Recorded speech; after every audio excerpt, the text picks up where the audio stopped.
Hey, hi, howdy, hello, chat. How we all doing tonight?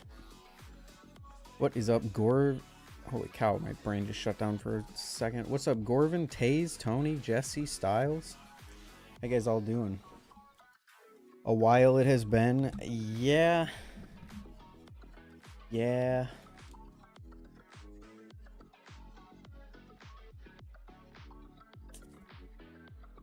Yeah, to say that live streaming has been on the bottom, in case you couldn't tell, on the bottom of my list, then. I think it's been a month since the last one, actually. So, you know, honestly, my bad. My bad. I still genuinely do have fun streaming, so I don't know why I don't do it more. Back to school moving out, or did you get noise complaints from flipping? No, done with school moving out. I'm done. Really quickly, let's just hit the ba-doop. Hello. How's it going? Hopefully it's going well.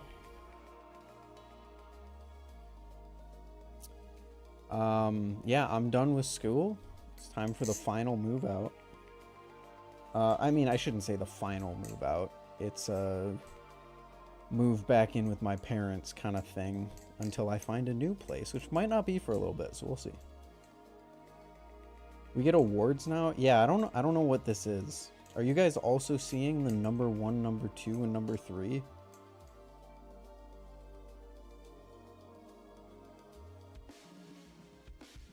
It looks like you get XP for every message that you type.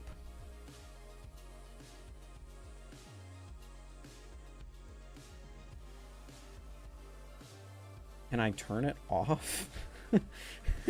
Can I... YouTube's trying to do something here. Can I just not do that?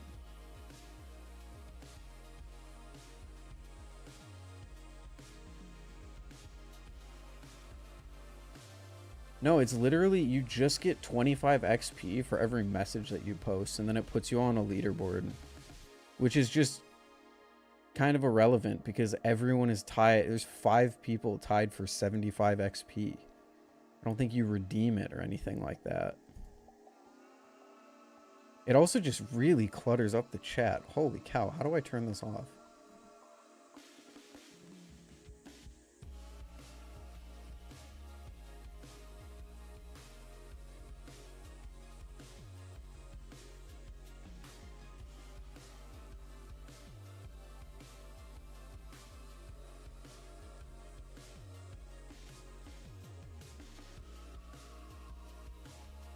Settings.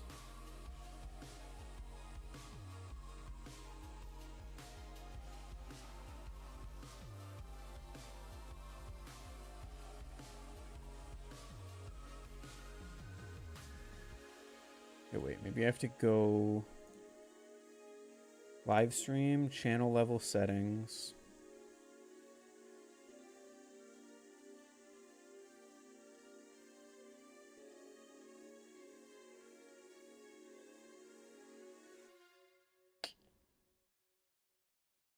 I have no idea.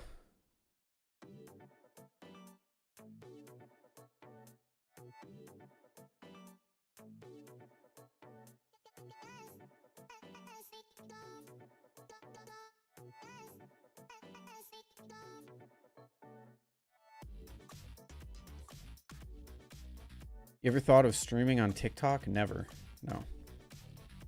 I don't even have a TikTok. I mean, okay, I shouldn't say that. I had a TikTok like 4 years ago because my friends really wanted me to have one so they could send me things, and then I lost the login. And I've never cared to recover it because I hate TikTok. TikTok's a great platform for streaming. Yeah, if you want to do vertical live streams, which I don't.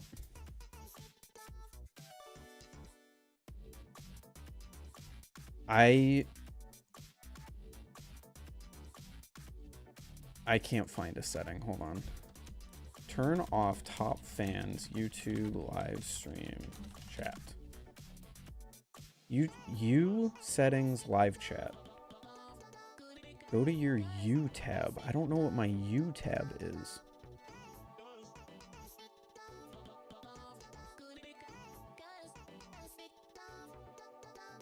YouTube Studio.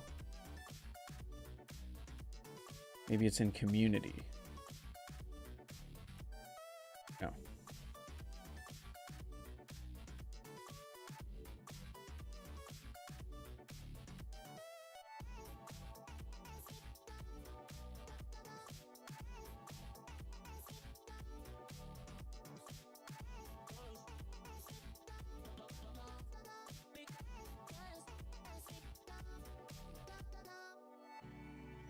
I have no idea. There's full screen now, still. What's up, Spark?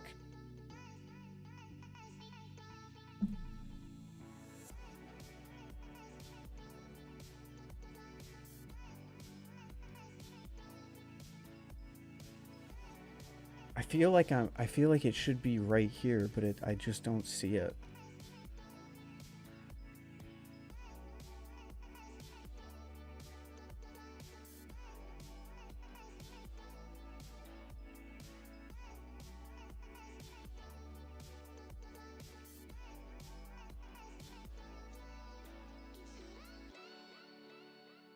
Hey, save me, Doug Hewson. I don't know who this guy is. Opting out.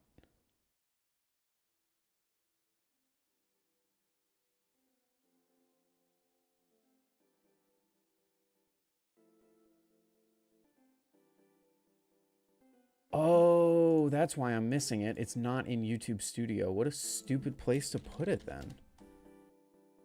Why would that not be in YouTube Studio? Okay, so I have to go to settings, privacy, live chat, turn off leaderboard participation. There we go. I turned it off, I think. Your channel will no longer be ranked in live chat leaderboards or receive points. Wait, that doesn't...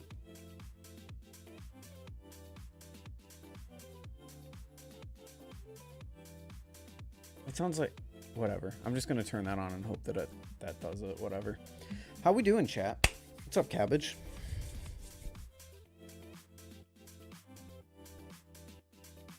Hope we're all doing well in the Balisong community.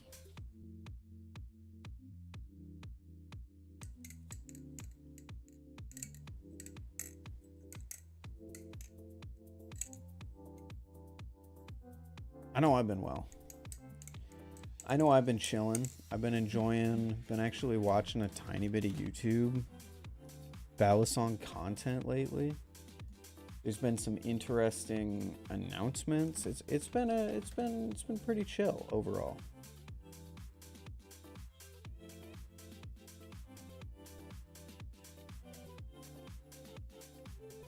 More podcasts when? So unfortunately, Brandon and I there was supposed to be a podcast this week, actually. And Brandon and I had it all filmed, or we have it all filmed. The problem is Brandon has to upload his footage, and unfortunately he ran into some tech problems before his trip that made it impossible for him to do that. I mean, I should probably double check that he never uploaded it and just didn't let me know. But the next podcast might be a little bit of a wait because of that.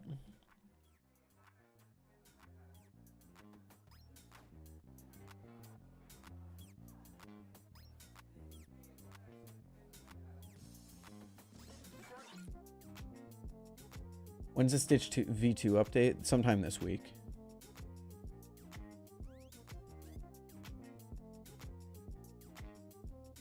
Let me see. Did Brandon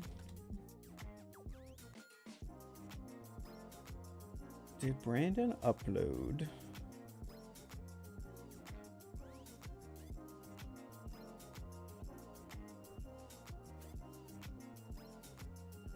Oh, he did.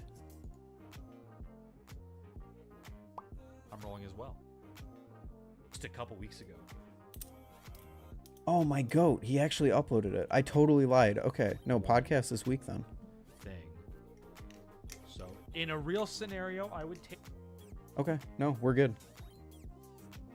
Usually he tells me when he uploads it. He just never mentioned it. And I guess I never thought to check, but we're cool. Watching you and Anchorman at the same time. That's crazy.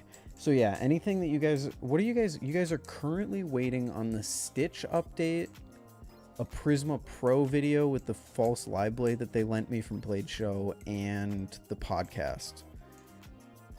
I would say the podcast and the Stitch are going to be this week. Videos are going to get kind of sporadic for the rest of July as I focus on uprooting everything in my room and moving it. This will really honestly be the last stream with everything in the background here that you can actually see. So we'll see how that goes. But yeah, that stuff should be soon. I think we're right on track for the podcast too, because the other one is exactly a month back, I believe. Back to green screen? Back to green screen, yeah. Unfortunately, we will be moving to what is people's least favorite background of mine, which is the background that you see in all of the original Brandon and I podcast videos. I think like 7 through 10 or something, 7 through 11. Wait, no, we're on 16. So like 7 through 12, I think were filmed at that place. But yeah, just go back to like episode 10. I'll be back in that background. So what I'm going to do, I'm going to try and do it after stream. I'll let you guys in on a little bit of background secrecy. I'm going to take that camera and I'm going to take pictures of blank. Like I'm going to move my chair out of the way and I'm just going to take pictures that I can use as a green screen background from this. Because if you ask me, this is the best background we've had. I know a lot of people are also partial to the original dorm room that you can find in a lot of my main channel videos. What's up, Silas? But I'm going to get a few like blank backgrounds, changing some things up in the background and foreground so it can... I'm going to have like a whole folder that I can pick from and just throw that on the green screen. I love this background. Being able to like properly show off all of my hobbies, and this is the most full it's ever looked. I don't know what specifically about it makes it feel so full, but I love it. It's so sick having stuff that I can display here, and then you got the cars and all the stuff behind me. So I'm going to take a few like blank background shots so I can still use it as a green screen background. So this is really going to be one of the last streams where I can actually turn around and interact with stuff. But otherwise, it should look similar. It'll probably be flipped, though, because of the way that my camera is at home. We'll see. It'll probably look like how it does in the podcast, honestly. Take a good photo of it, then use it as a green screen. That's literally what I'm saying I'm doing, Ted. Barracuda V2 came in 3 weeks ago. Nice. I hope you're enjoying it. Barracuda V2 is goated. I need to get mine back out and mess with it a little bit more. Did you see the Kite AL? I did indeed. The Kite AL is... I don't know why LDY is so hellbent on taking a design that worked and then just changing the build of it entirely. Like they did it with the Frank. Fair enough, Ted. They're doing it with the Kite. They turned it from a titanium trainer to an aluminum trainer. Now they're trying to position it to compete with the Orion for some reason. The Kite was a really good value for titanium. So to have it gone is like, okay, we go back to the Superfly.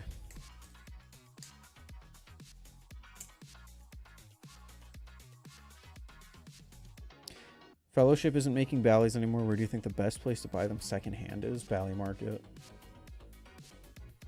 Balisong Market on Instagram. Just gotta be consistent with it until you see it. So this is the Kite AL. I mean, it's pretty cool.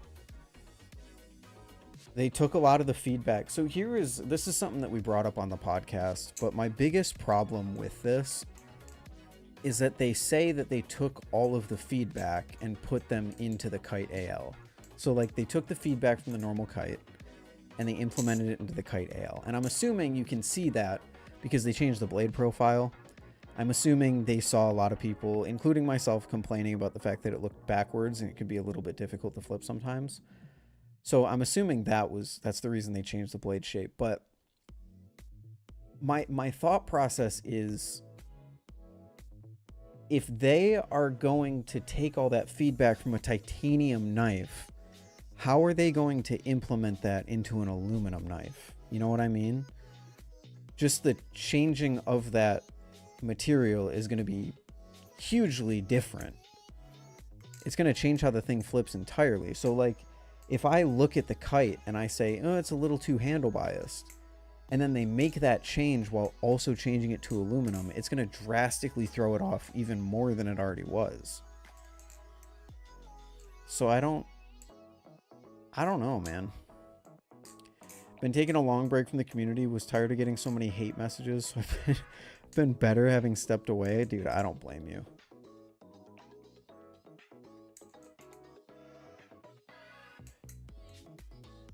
This community can be very draining sometimes. It can also be an amazing community. I'm not saying it can't, but oh boy, blade looks kind of short. I guess it does in these angles. This one looks way better. But like they also changed the blade shape. So a lot of the feedback about like tip weight or handle weight or overall balance is going to be thrown completely into question because there's just infinitely less tip weight here. I've learned my lesson about speaking too early about designs, like with the Machinewise stuff when they dropped the new Totori platform or the Ori platform. So I'm not gonna like preemptively say anything about the Kite AL, but those are just a few of my preemptive kind of worries.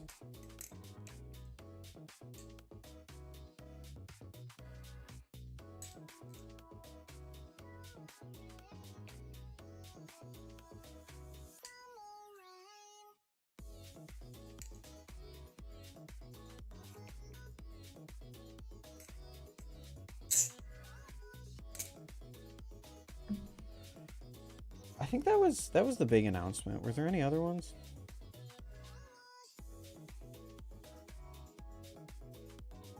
I guess there is Knife Fight, but that's not really like an announcement.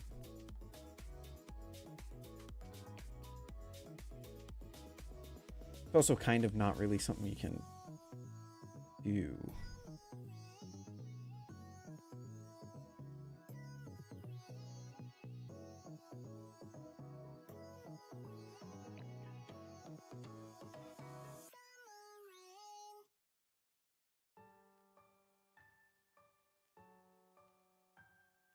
Yeah, the haters go crazy, dude. I am also sorry that you have to deal with that.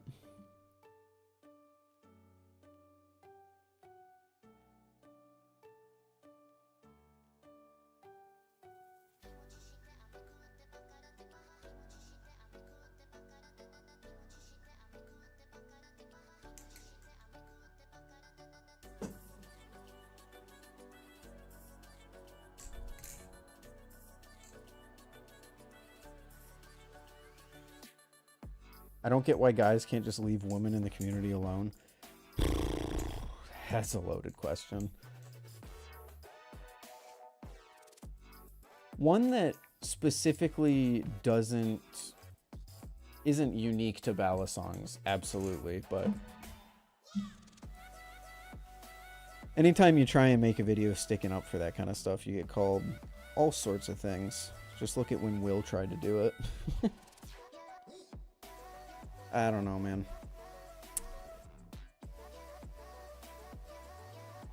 We are a nerdy niche hobby that kind of inherently attracts nerds who have never spoken to women in their lives.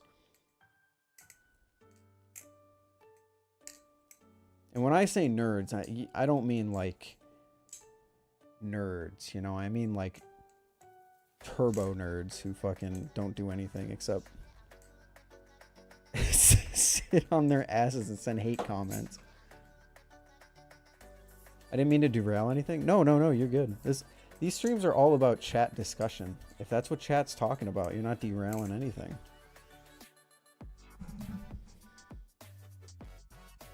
I wish it wasn't an issue. I wish we could actually have established flippers who are women and don't get harassed out of the community every 6 months. It'd be cool. Comments on Blade HQ Blade Comp video this year were much less toxic than last year. Really? Actually, haven't looked. Let's take a gander. Last year was really funny. Last year was really funny.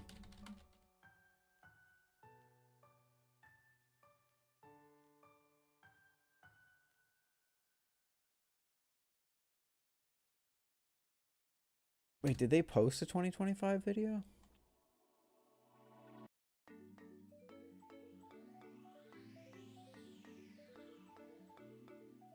I don't even see one.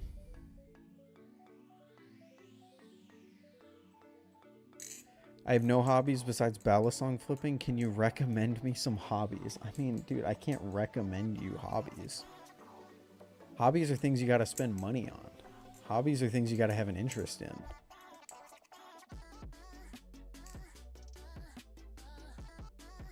My edit light's on the way. I'm still kind of worried about how public friendly it is, so I might buy or make some beglery. I think the problem with the edit light in public is far more a durability issue, because as long as you got like a cool colored blade, like if you got a lighter colored blade, you should be better off.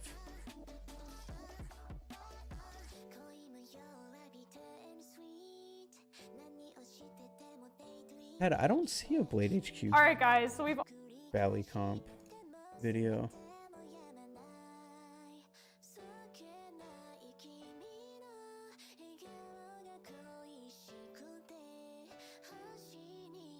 Getting the color scheme you had, yeah, that should be fairly public friendly.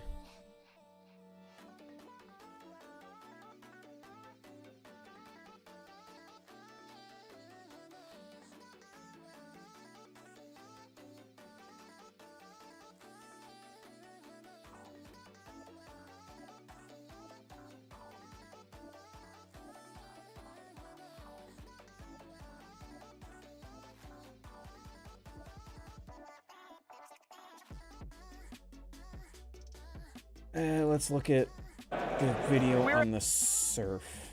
Close enough.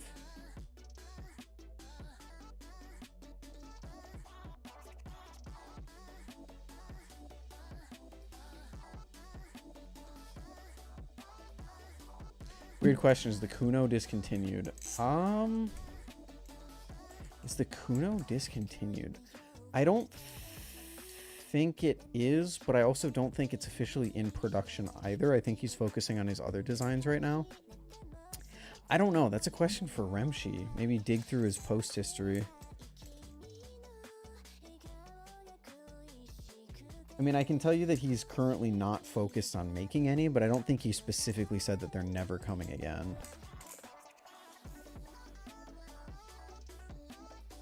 But I don't know. It's genuinely been a while since I've been talking to Remshi. He's on the grind.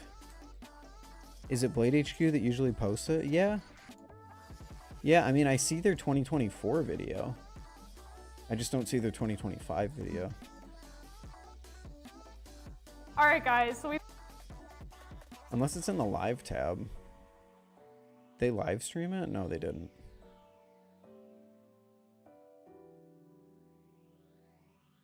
Yeah, Remshi's making moves. Yeah, Ballycomp full competition 2024 from Blade HQ.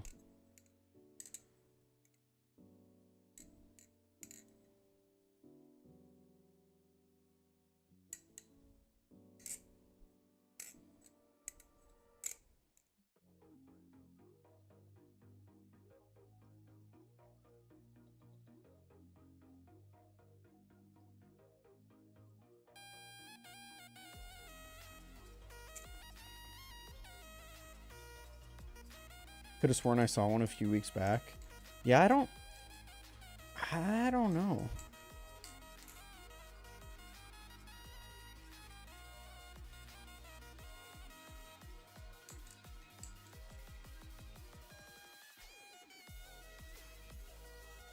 No idea. Okay, let's clear you. Okay, we're good.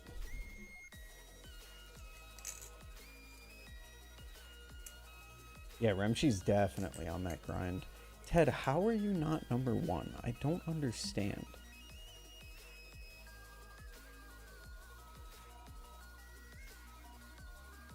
Okay, I don't get how this works. You're just still at 75 XP. Maybe because I turned it off, it stopped XP gain, but it still shows you... Oh, Blade Show posted it. Oh.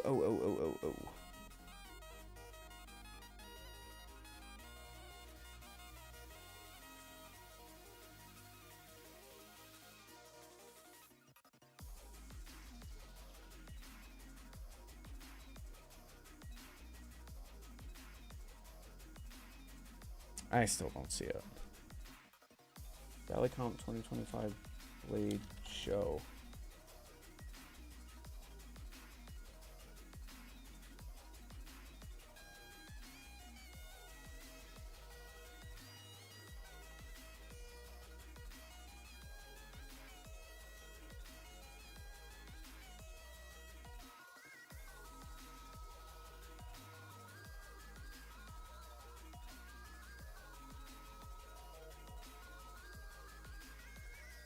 Oh well, that's okay. Where can I buy the Nibali's hat? I know they just sent you that one. Are they sold anywhere on the website? I thought they were at one point. They might not be anymore.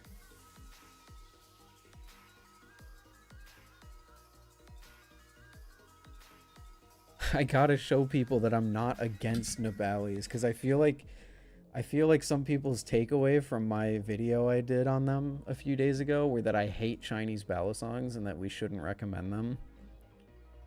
Which is, I mean, maybe how it came across, but definitely was not my intention. Let's see.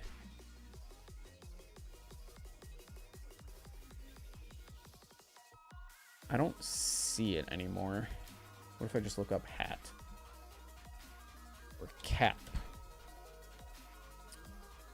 Or Nibalis.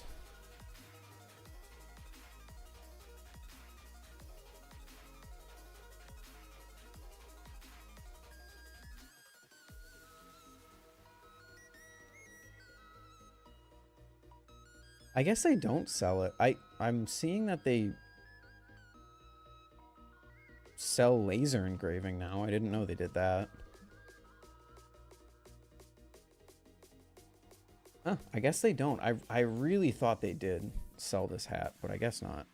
Are you going back to your parents' place? Yes.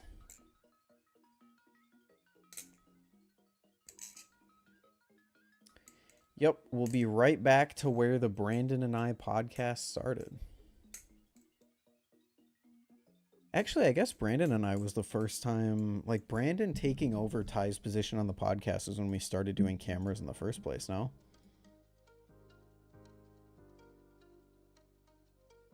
People in the... No, Ty and I did one camera episode, that's right. Did you ever figure out, is it just me issue? Dude, So I posted that video just as kind of like a, hey, it's been a while since I've done like a discussion video. Let's see what people think about this. And I got a lot of good comments about like people saying that they had it too or whatever. I think it's probably something to do with how much I've flipped the previous day. So I think my current working theory is if I flip for a while the previous day, I go to bed and then my brain has time to process that, and then I feel more comfortable flipping the next day. But I unironically had a dude in my Instagram DMs who was like, dude, it's all about the flow state. And you know what helps me get in the flow state? Taking mushrooms, man. I totally get it if it's not your thing, but it's gonna help so much. I was like, what are we doing here? Oh my god. I'm not hitting the mushrooms and flipping them. I'm just not gonna do that. But thank you for the suggestion. I appreciate that.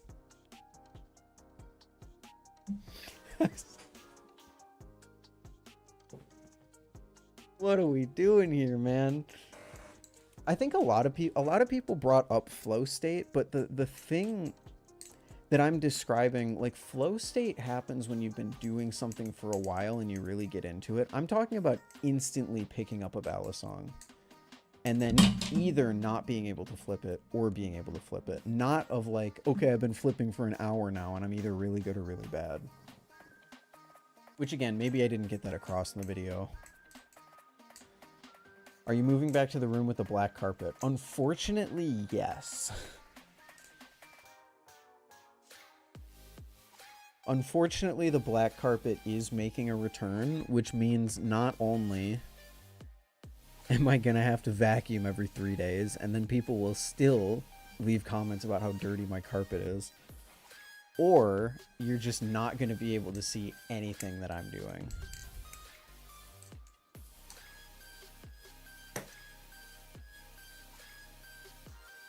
Have you tried any new tricks recently? There was one. I've been trying to get the double choker fan.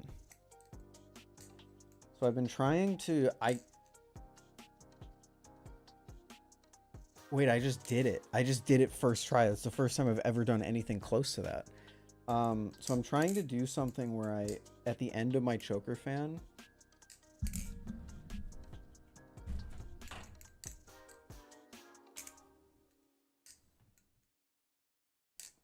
At the end of my choker fan, I try and continue and do another choker fan. I think Balisong Nerd did that in his knife fight submission.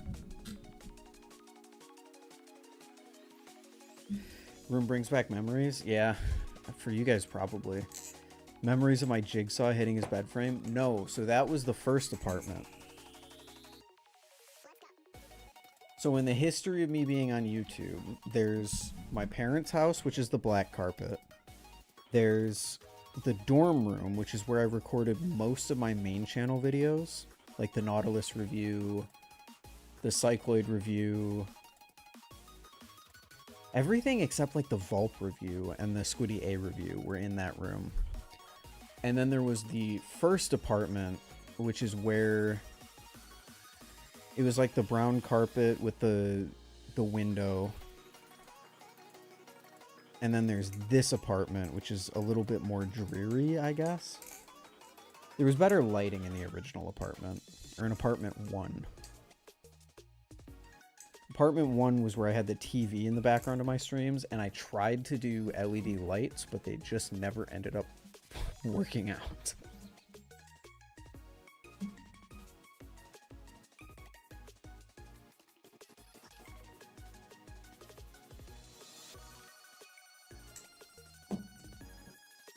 I can't believe I just hit that. I'm actually hitting the double choker. My goal is, I don't even know if it's possible, but is to just hit an infinite choker. I like that more than the yellow carpet. The yellow, I mean, I like the gray or the brown carpet. Just because it looks cleaner and you can see light Balisongs and dark Balisongs. If you go to my Vault Pro video, I had to put down a blanket just because you couldn't see the blade against the black carpet. Bring back the beanbag of truth. The beanbag of truth is still over there. I just don't walk over there because... I mean, just because. This over here, the area right here where I film is just the more clean, like... I guess I shouldn't say clean, it's just less cluttered, it's more open for flipping. so I just stay over here. But the beanbag of truth is there, and it will make a return. Was it the beanbag of truth? It was the beanbag of safety, wasn't it?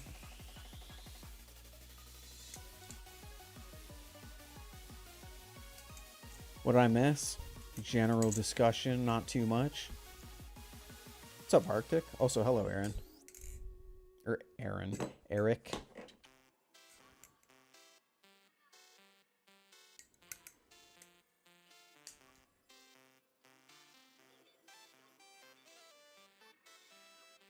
Yeah, I don't even know if a double choker fan is possible. I understand I'm flipping where you guys can't see it, but I have no chance of doing this with my left hand in frame.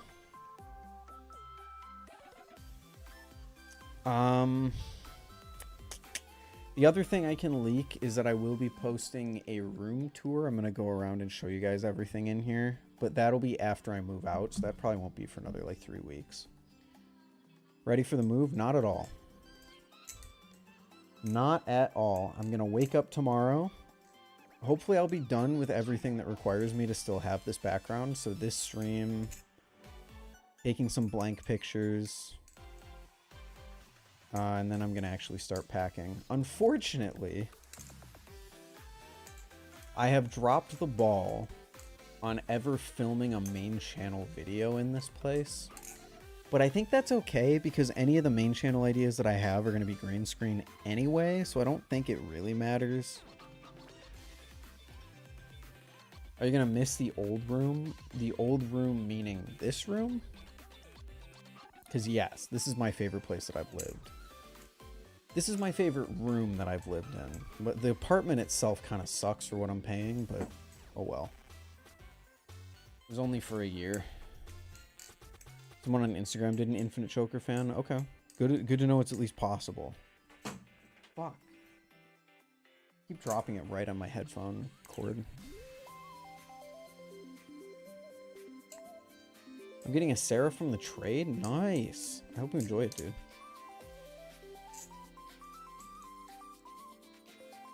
Baikal is awesome. I Loctited one pivot and didn't tighten it all the way, so now one side has tap. Just break the Loctite. Unless you did... I hope you didn't do red. But you shouldn't do red on a Balisong like that anyway. If it's blue, you should just be able to break it with a screwdriver. Ooh, it has one-sided pivot.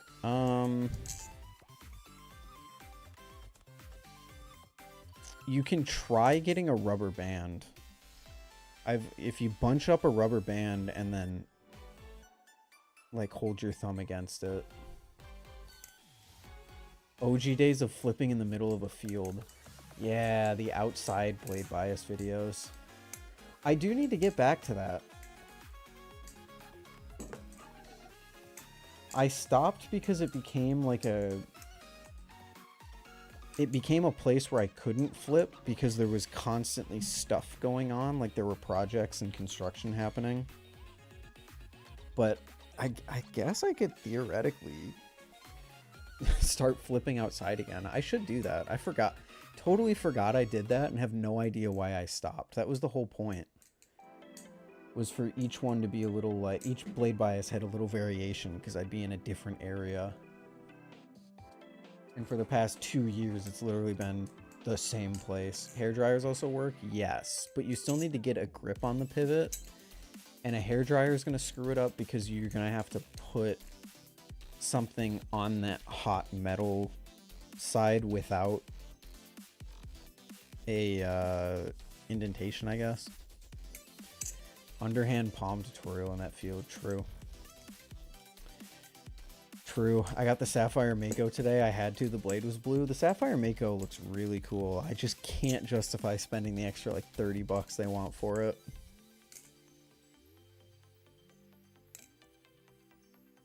And I think my community would hang me in a field if I purchased another Balisong without it being the Glider Meridian or the Moab or the whatever the frick it's called. I've had so many messages about that thing that I actually probably should look into buying one.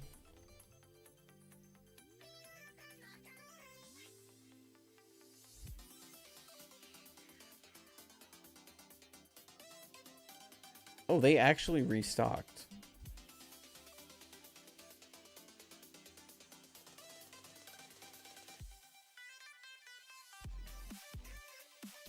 And they got blemished ones for 15 bucks off. Wait a minute. Wait a minute.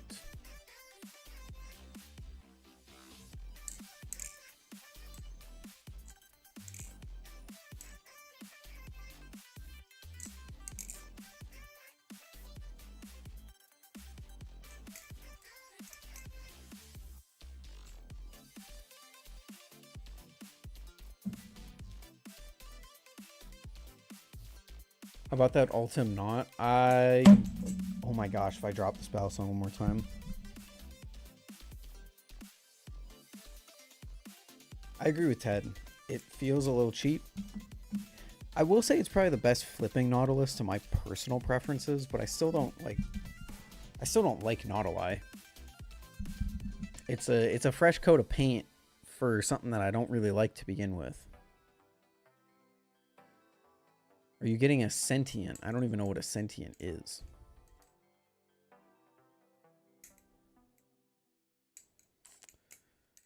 What were we just talking about? Oh yeah, the Moab. So many people want to see a video on the Moab. So I might have to pick one up. I did just spend a bunch of money at Blade Show.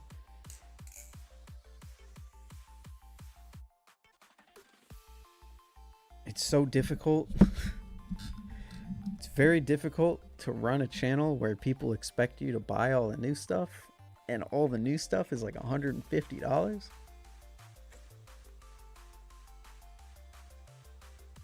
I can't complain though. I'd be able to pay for that with the Blade Bias Fund, so. Originally going to get the Mako Live. I'm waiting for the other color options to be available. Sapphire Mako Live, anybody? That'd be kind of hype.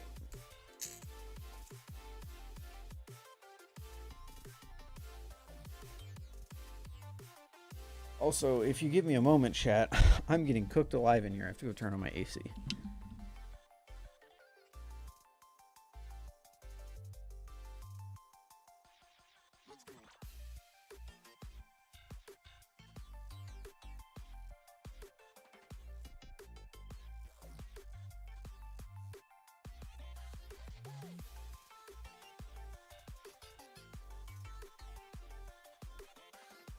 It's so hot. Mako Live, and I'm still waiting for a Triton V3. Ooh, don't tell this guy that the Triton got discontinued.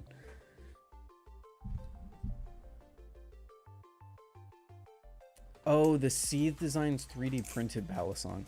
You know, I've seen that pop up everywhere. I didn't know it was a thing. As far as I know, Seethe never contacted me.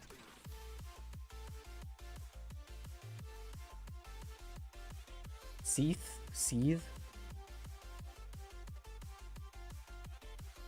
What's the pitch here?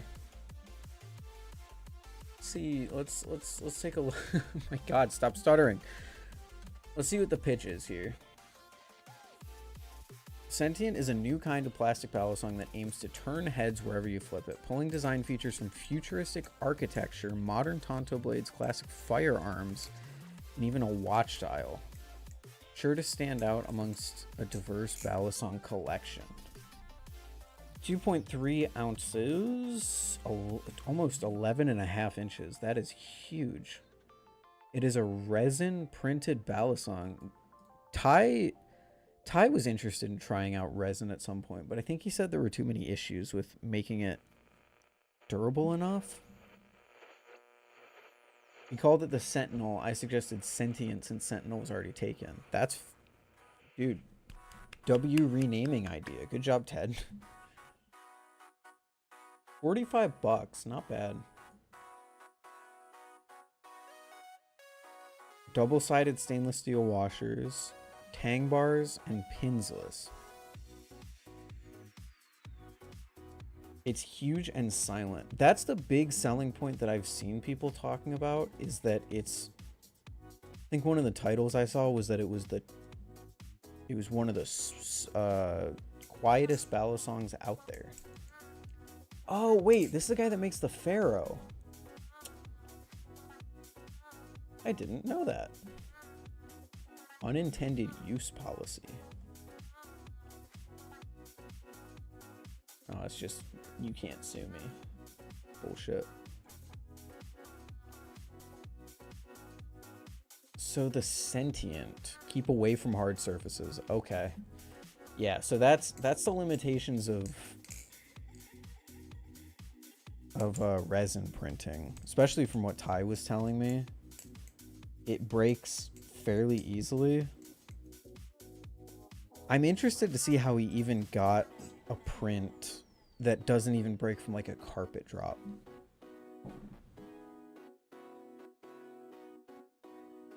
Wasn't the peony also resin? It was, but it was a flexible resin. This seems like it's a sturdy resin.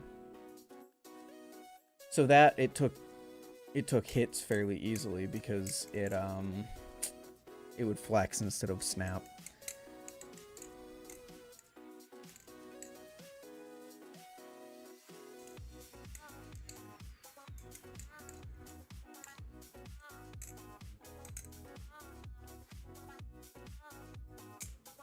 I mean, it seems like he's put a lot of thought and effort into this, which is cool to see. Looks like a Zyzix. I'm not totally seeing the Zyzix. Loving the resin and wooden desk/table though. Holy shit, that's beautiful. Okay, actually, I think I'm far more interested in this. This is amazing. I would love a table like this. Holy shit. I mean, it looks cool. I haven't watched any videos about it, but I saw that I'm assuming he sent out a wave of them to reviewers because sentient Balisong. Pez has one, Benjamin has one, Ghost has one. Oh, I thought there was more than that. Okay, fair enough. Ghost flipping is also out, which sucks. I saw that video the other day. We're losing a ridiculously consistent uploader, which sucks.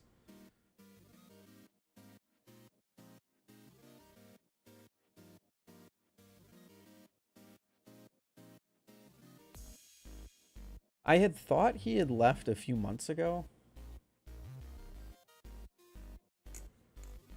But then he came back, and now he's leaving again. I don't know what's going on. I wish him the best. And I'm sure the people who watch daily Balisong YouTube are going to miss. There's going to be a hole in their inbox where he used to be.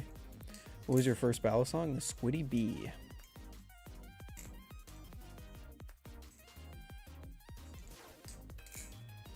Ballot song.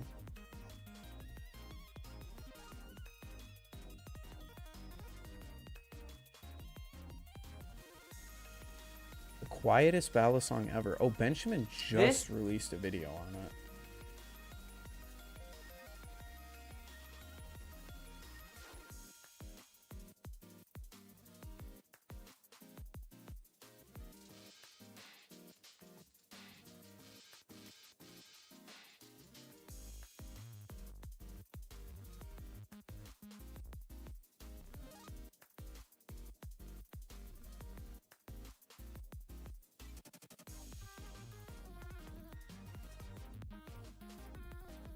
Yeah, I'll have to check it out. It seems like he's aiming for the place that the original edit used to fill.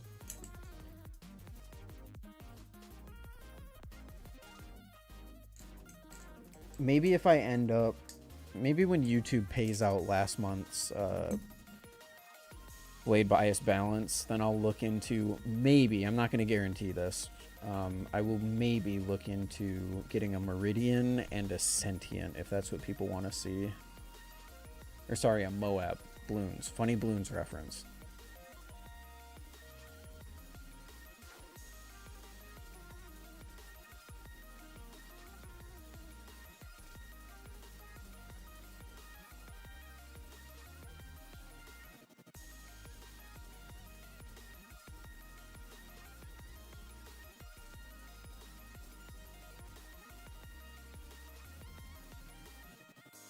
Carrot Balisong.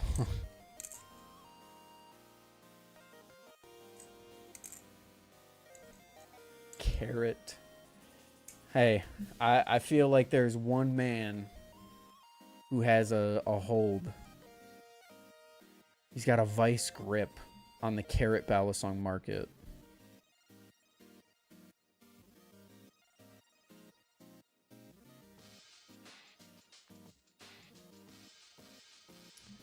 What do you think? Sorry, I gotta move my chat back to my main screen so I don't have to crack my neck every time I want to read chat. Oh, sorry, I missed this message. Your first Balisong was a carrot bought at a gas station. I am insanely shocked that they had that at a gas station. Holy cow. What do you think of the Opus? Just got one in, as well as the Totori, SlifT, and Orion S. The original Opus or the Opus V2?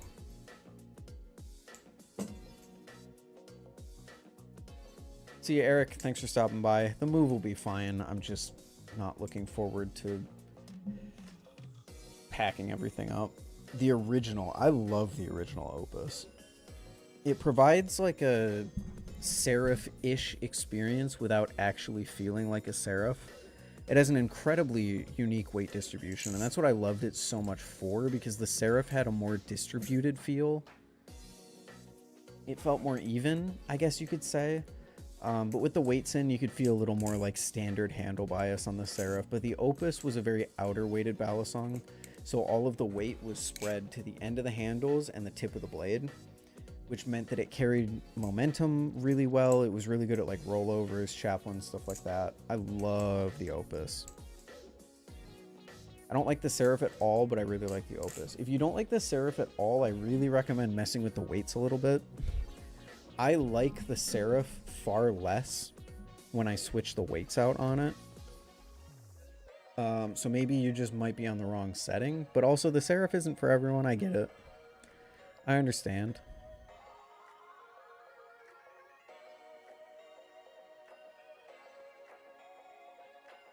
Note about Ghost, he impresses me because he flips over concrete and all his Balisongs are so clean. That's something I don't even know if I ever would have been able to point out. But that's a good point.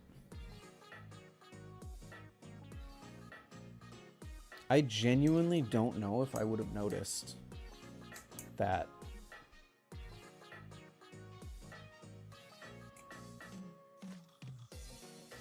I just pinched myself with my bike haul. Should I sue Thomas? Oh boy. Be careful, man.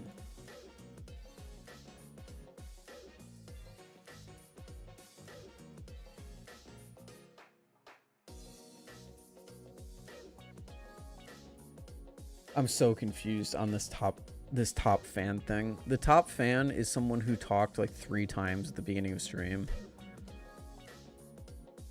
I have no idea what metrics they're going off for this.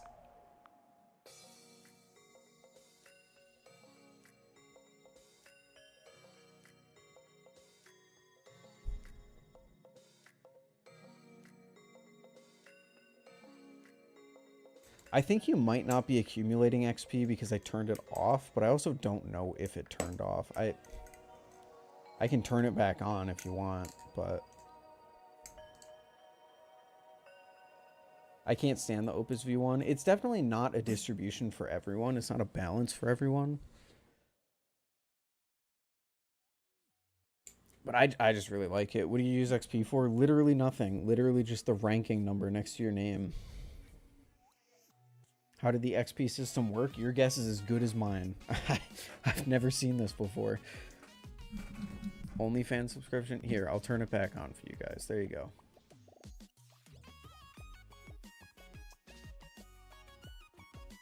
We'll see if that does anything.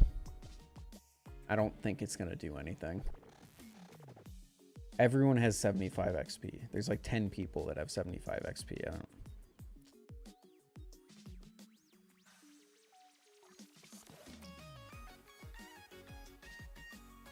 Ty makes videos on the Blade Bias channel occasionally, but do you think he'll have time to take part in a podcast episode sometime? I don't think so. And the only reason I say that, I shouldn't speak for Ty. So I'm not saying that he'll never do it, obviously, but my thought process, my prediction would be that maybe he has time to do it, but he doesn't have the want to do it. Because I can't imagine someone who stepped back from the Balisong hobby is like itching to sit down and talk about Balisongs for 2 hours straight, which I can't blame him whatsoever. He left for a reason. But maybe I can't say never, but I also probably have to say that you shouldn't keep your hopes up for it.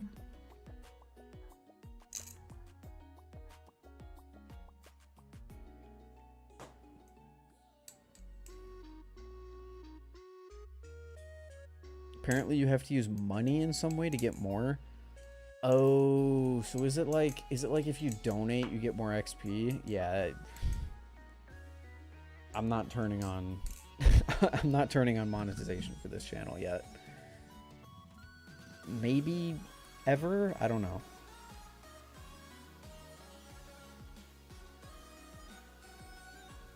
It would be very cool to get paid to live stream.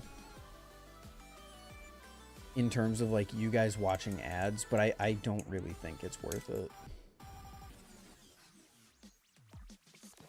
I was about to do it. You can't. You physically shouldn't be able to.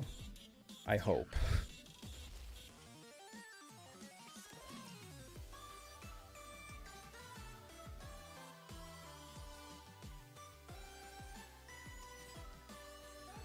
Oh.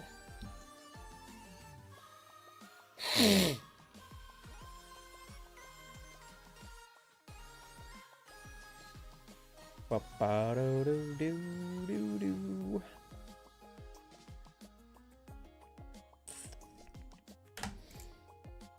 Me when I can't give streamer money, he's doing me a favor. Yeah, there is, listen guys, there is no one less deserving of your money than me. Keep your money. Times are tough right now. Please. And you know what? Maybe you're doing okay in life. Spend a little on yourself. Treat yourself. If you're if you're looking at me and saying, hey, I need to give this guy some more money to buy stupid plastic toys with, then spend it on yourself, bro. You deserve it.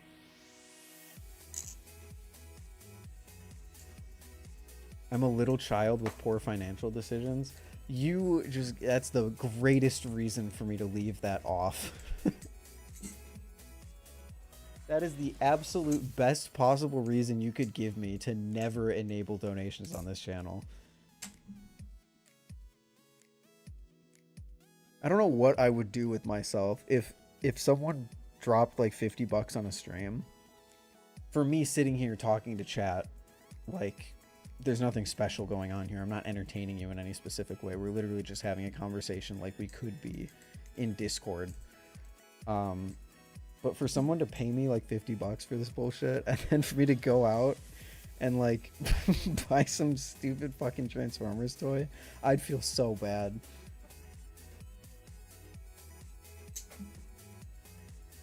Turn it on so I can drop like $2 to get a little more XP than everyone else. I guess it would be as simple as just turning it on, because I've already submitted all the forms. Unless... No, I have, because Blade Bias is linked to this account. Yeah.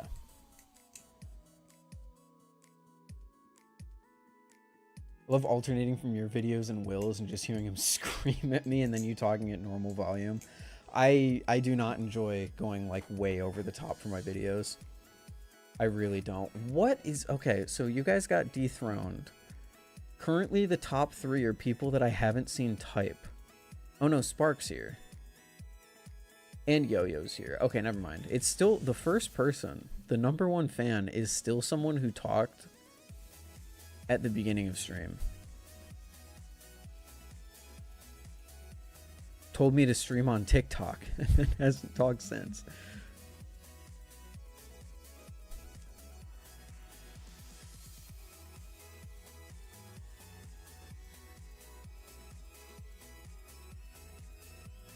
Do you know if 2.5 handles fit on a V3 blade for the Kraken? I don't think so.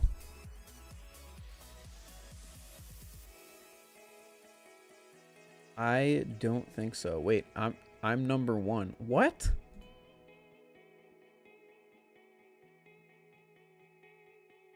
How do you have 150 XP? Wait, what is? How did you double your XP? What is happening? Maybe it just kicked in. Maybe the fact that I turned it back on just kicked in. Wait, Tony's up there now. What the fuck, Ted? Okay, it must have kicked back in. I must have turned it on, and it's only just now actually turning on, because there's no way you guys just got 100. You got 75 XP in 3 minutes.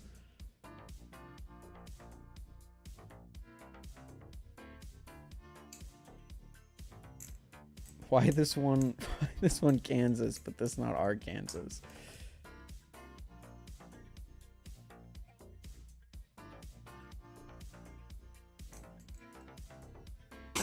Dude, it really does feel like just RNG. I don't know, man. It's a stupid feature, but more people typing means more people get recommended to stream. That's all I can say.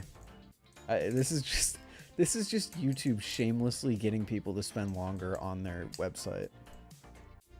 Usually social media is pretty shameless about implementing things that just keep you on the app, but this is shameless. Even YouTube adds engagement bait. I'm falling for it. Yeah, real. Have fun, I guess. I don't know. We'll see where it ends up. But yeah, I think you said Will. I don't like going over the top for my videos. Like doing bits and stuff like that, not for me.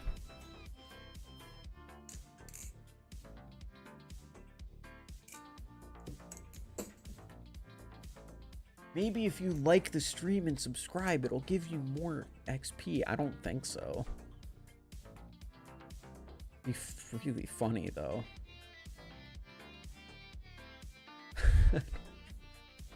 This is a fever dream, Ted. To earn more XP in YouTube live streams, viewers can actively participate by sending chat messages, purchasing super chats, or gifting channel memberships. Okay, that makes sense.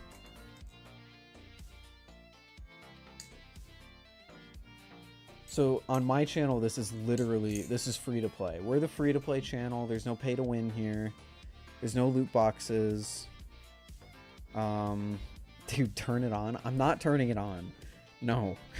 You guys are not paying.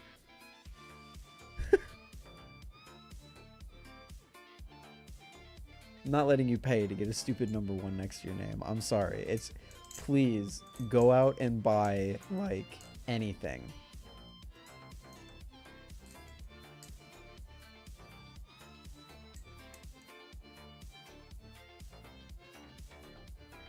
Do a Bally giveaway for top 3. That'd be really funny. Then people would just be botting my chat. I'd be sitting here talking to myself. I'm sending you Labubu. No! No, please, no. Not the Labubu, bro, please.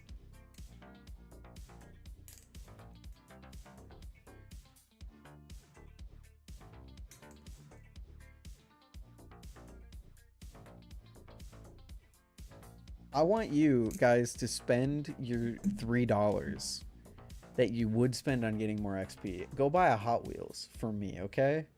Go to your local Walmart or Target or wherever the fuck, wherever it is. Buy a Hot Wheels. That's what I want you to do. It's over. The Labubu Bally. The Labally. Labu Bally. Labu Bally. I have enough Hot Wheels. You never have enough Hot Wheels, motherfucker.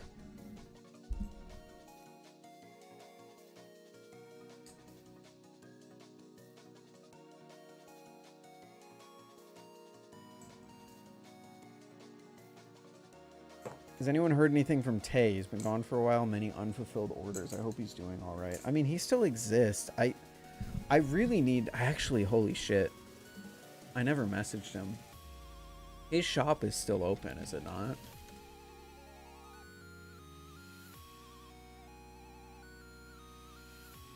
Dude, you can still buy a Tay flipper and it still says the wait time is 1 to 2 weeks.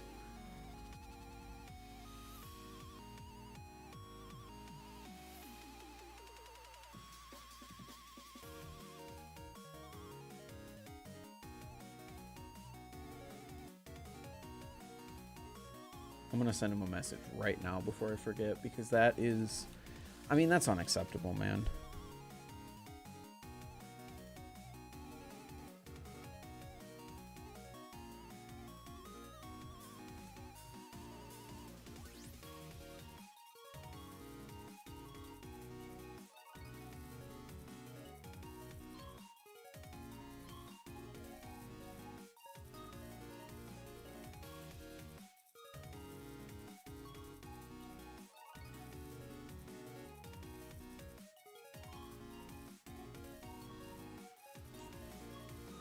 Another universe, Taze and Squid is the next Squid Industries. That would be sick. Can you still buy the calico? You can still pay him for a calico, but I don't think he's gonna be. I don't think you're gonna get a calico, you know. My order from 2 years ago has not been shipped, bro. You gotta cancel it.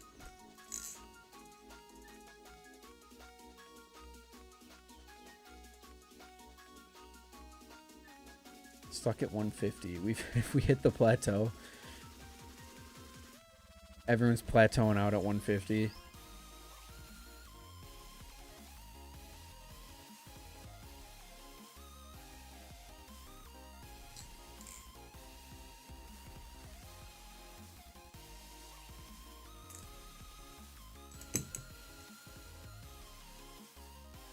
Yeah, rip the Cali Pro. Only a few people have ever flipped it.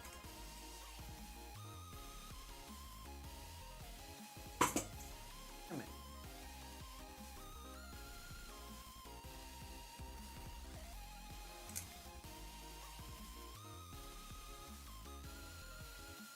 Cali Pro was pretty sick. I mean, it's been so long at this point, I can't even actively remember. I can't really remember how it flipped. It was like... No, I genuinely can't remember. Unplateau me? How? I can't.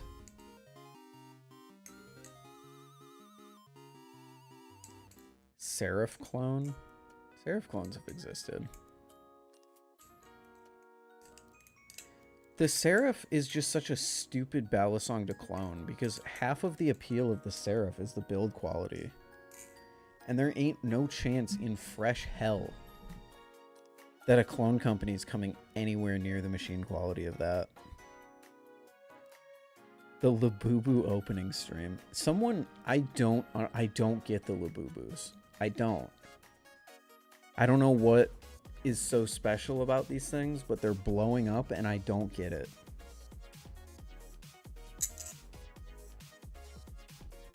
It's literally just a blind box. Blind boxes have existed. They're like they're like Furby but gay. Weren't Furbies already gay? Wasn't Furby a big hit in the gay community? I don't know. I'm not a part of the gay community, but that kind of feels like something they would have been into. Is that homophobic to say? It might be. And then had a Seraph clone?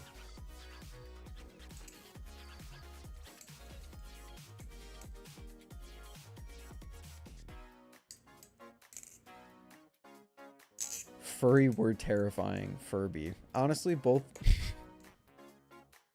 versions of that sentence kind of work.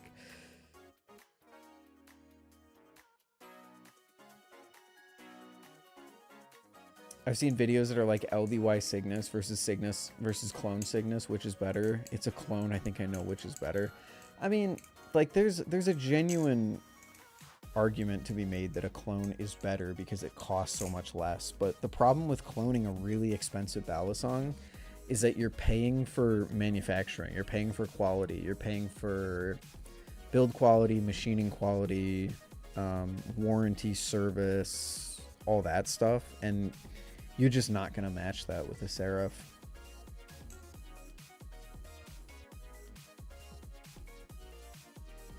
Take a shot every time I lean down to pick up my Balisong.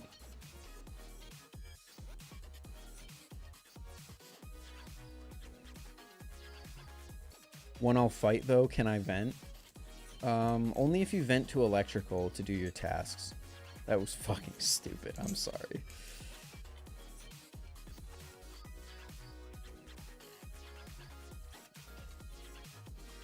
I mean, like, it makes sense. You want to compare a clone to its actual, like, the inspiration for the clone.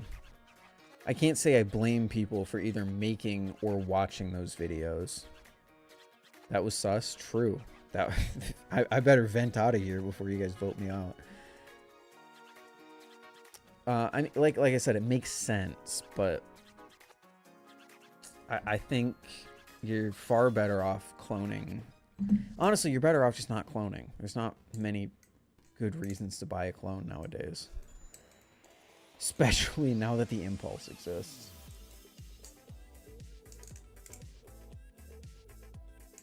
How is he going to vent and do a task? What if he's engineer? Is that a thing? I think that's a thing. I think I've seen that before. Clone D's, good one. Take a shot.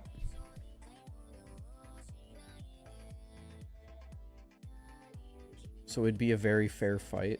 Wait. Ted, I think your other message got sent to the Shadow Realm. Will Hirsch music? I mean, yeah, it's the music that Will Hirsch uses. But that's because it's copyright free, so a lot of people use it.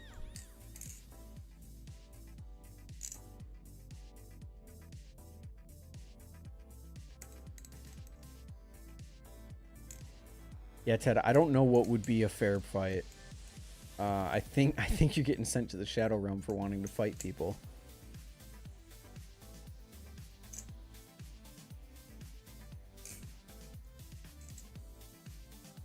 No, just Will.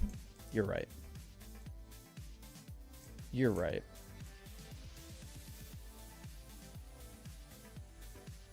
There's bugs under my skin. True. There were bugs under my skin at one point too. I had to itch them out. I peeled it all off. And then they came out. Really easy. You just got to do that. Peel off your skin. Take it off. It's so uncomfortable.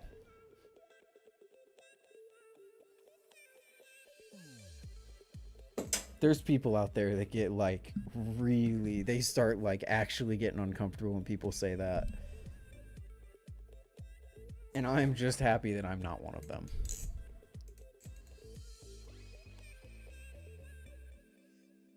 He's fighting Furbies. Oh.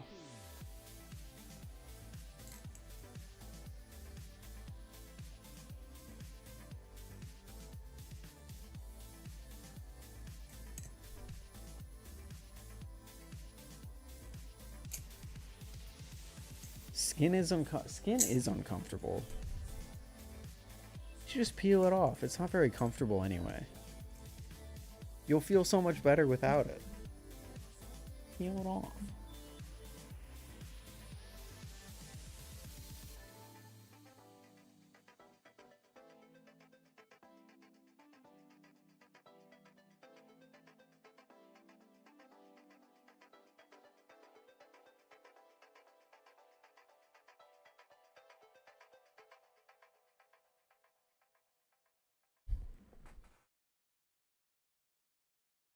I didn't know you did a video on the SlifT with an Opus blade. I thought you would love it for having more blade weight than the SlifT. I probably would. If I went back and I tried it again right now, I probably would like it more than the normal SlifT. But back then I wasn't as into more handle or more blade bias. What I really want to try is a SlifT with a Serif blade. I think that would bang. That would be so good.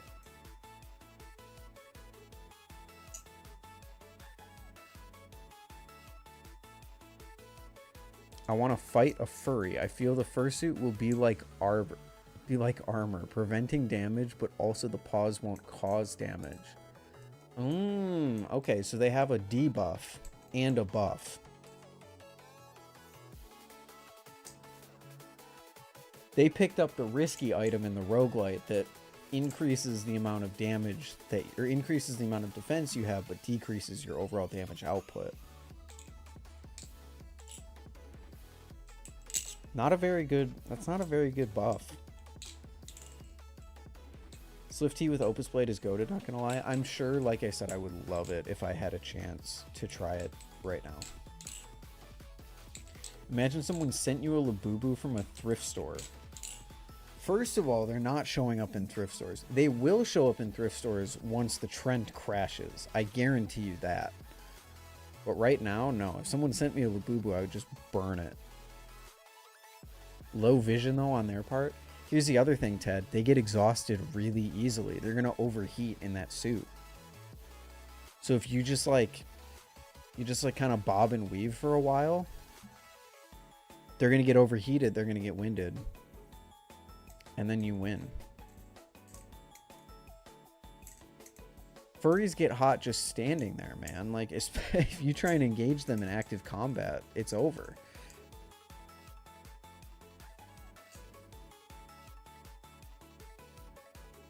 But you'll also overheat in your own skin. Just take it off. True.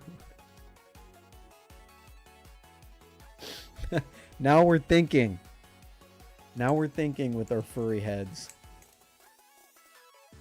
I want to see your week with a Nami video if that ever happens. Yeah, that would be a long ways in the future, I think, if that ever happens. I don't think I'm comfortable enough to borrow someone's Nami for a week. They get a frying pan too? Wait, why do they get a frying pan? What is this mysterious upgrade that furries get that I've never heard of? Oh, since they're so... Oh, okay, so it's like a catch-up mechanic. I see. It's like in Mario Kart when you're last place, so they give you a bullet bill. Yeah, I mean, the frying pan makes it tough, dude. They'll get extremely overheated really quickly, but you gotta dodge every single hit. They're also throwing around because the fursuit is heavy. Like, that's a lot of weight to carry around. So it's like they're wearing weighted like bracelets all the time. So they're generally going to be stronger than the average person if you really think about it. One hit from a frying pan with that and you're out.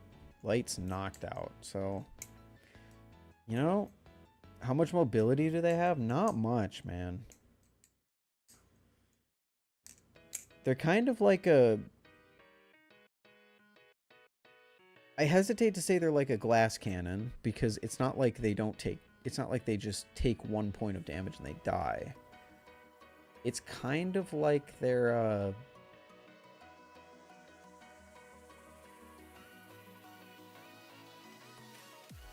I guess they're just straight up a tank.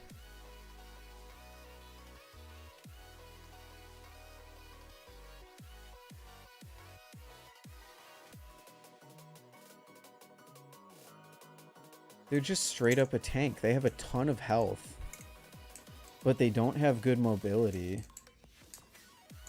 But they also hit like a truck, but they can't really utilize that hit power. This is an interesting conversation to have, I think. This is a conversation I feel like you would feel the same way as when Brandon joined your first stream. Maybe.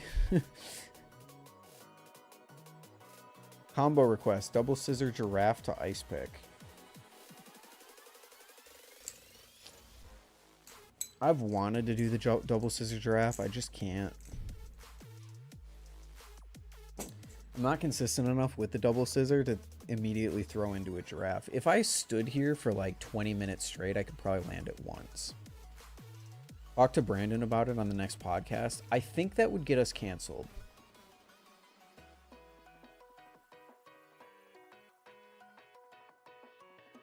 I don't know if two non-furries talking to each other about fighting a furry would go over particularly smoothly with that community.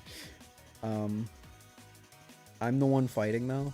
So Ted is our champion that we're putting in.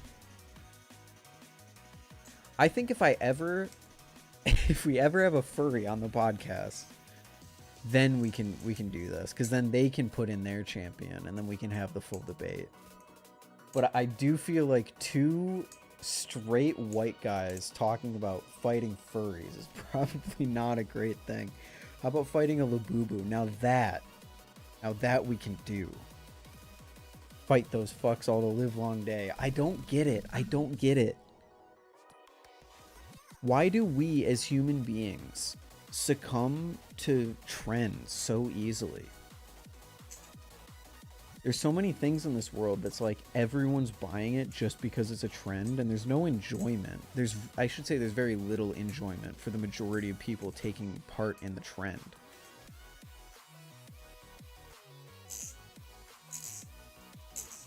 If you get a furry on the pod, I get to go on and talk them into this fight. Okay.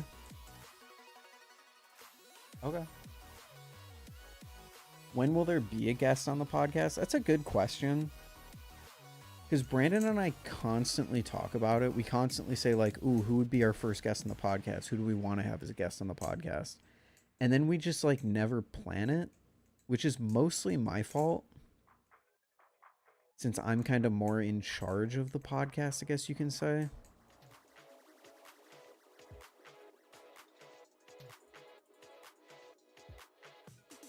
Get Banks. Banks would be a sick. Next podcast, you and Brandon have furry heads and maybe Martine. I think in terms of like the first guest, if we ever decide to do guests, it'd probably be Martine. Martine would be a safe bet. Martine, Will, Zippy, I think are the three like most likely candidates.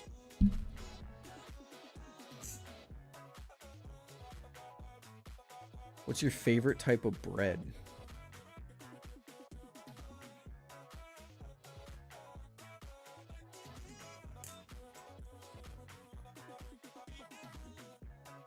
A baguette. I don't fucking know.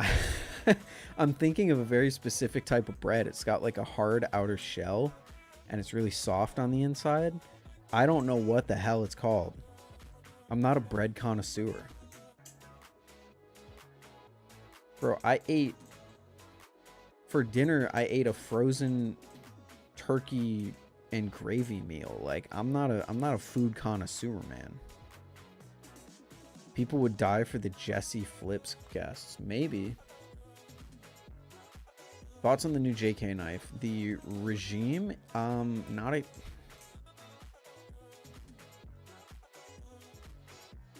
a huge fan of it. It grew on me every time I flipped it, so I'm not going to say it's bad by any means, but it didn't do a lot for me. The handles were very, very light. And normally that sounds like something I'd be into, but in this case it just made the whole thing feel unsubstantial. What's your favorite JK product? I don't think I've ever flipped one of his Balisongs and thought, wow, I need to go out and buy one of these right now. Would it be crazy to say like the Orca Trainer? Like the G10 Orca Trainer, but I would never pay what he's asking for it, so. Identical to a Series V2. I disagree entirely, Ted. The Series V2 has more dense handles. I would much much more quickly jump to the conclusion that the regime is more like the NRB Ultralight than the Series V2.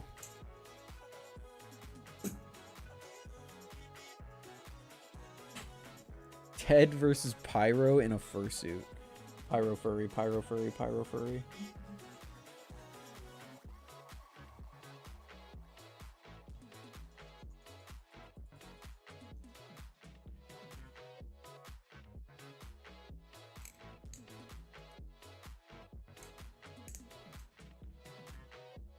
Don't you remember we flipped them side by side? They were very similar in weight and balance. Yeah, I mean, I get the vibe, but I don't think they're identical. I mean, if I said they were identical in person, I'd be more inclined to believe myself after just flipping the Balisong, so my fault, but I wouldn't say they're identical. Similar vibe, yes. I wish they brought the Cygnus back. The Cygnus? Cygnus does still exist, just in aluminum form, much like everything that LDY is doing lately. They changed the material that it's made out of permanently.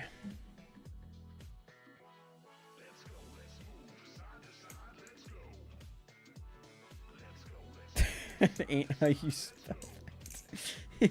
He got the point across. When you come into West, Ethan, compete in West Coast Flipping Championship, it'll be worth it. I'll come to West when it doesn't cost $1,000 for flights alone.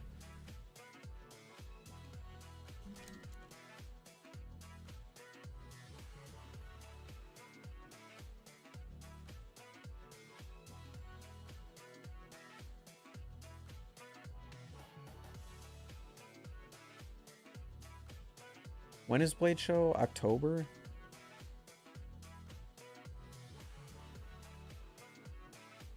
Wait, really?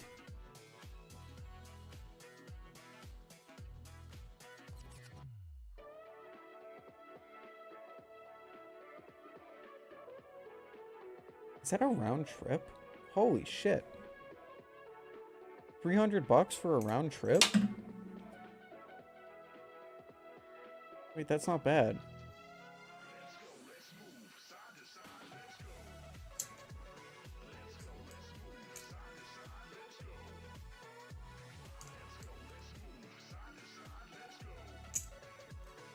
Come to West, Ethan? I can't. Not this year. If Blade Show was 1 month earlier, I would do it. Because I'm going to be taking the beginning of September and traveling around, I think. That's like my soft plan right now. So, if it was the first few weeks of September, I would actually go to West. But since it's not, probably not. That's what I pay living 6 hours away. I guess it helps living next to to airports that aren't like very in demand. West Coast flipping comp, but all flippers have to flip in fursuits. Oof. That's rough.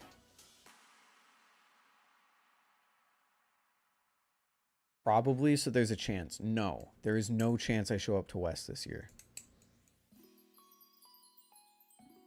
I will be spending the money that I would spend going to West, traveling to other places.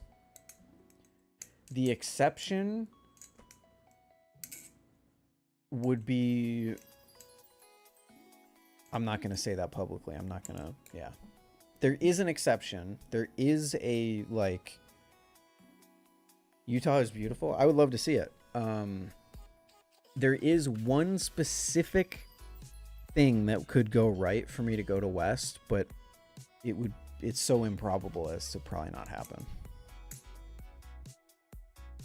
West is just at a really bad time. If it was earlier in the summer, or even just earlier in the fall than October, I'd probably be able to make it at least 1 year. But October is just a really bad time for me lately. I just can't swing it.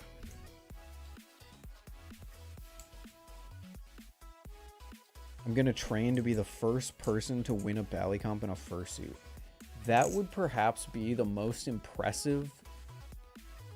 No, I'm willing to say it. That would be the single most impressive thing that I've ever seen in a Bally Comp ever. Is if someone won in a fursuit. And I mean full fursuit. You don't just put on a helmet and that's that. I mean, you got the full, you got the gloves, you got the boots, you got the helmet. That would be the single most impressive thing I've seen done at Bally Comp easily.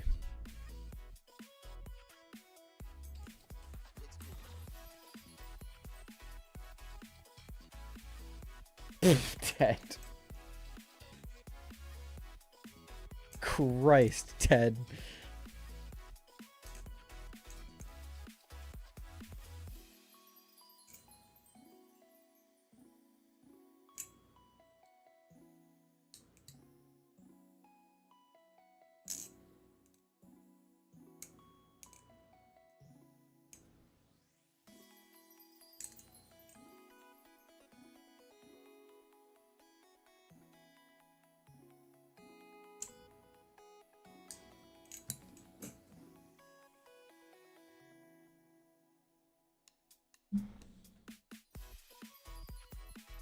I am actually surprised it's so cheap to fly out to Utah. Why is it so cheap to fly out to Utah?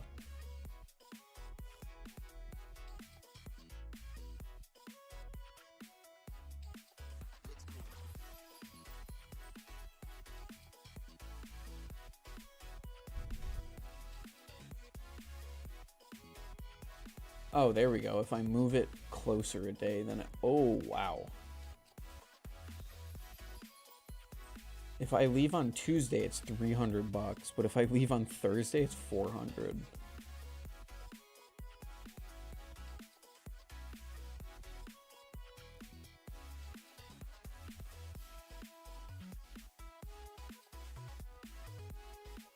Wait, what happened to all the good prices? It just went up by $30. What?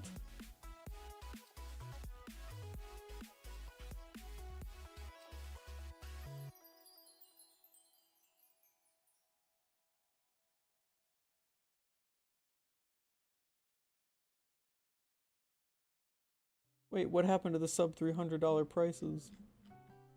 Okay, I can't even look at this. I love this song, but I can't listen to it. It's probably gonna get me copy striked.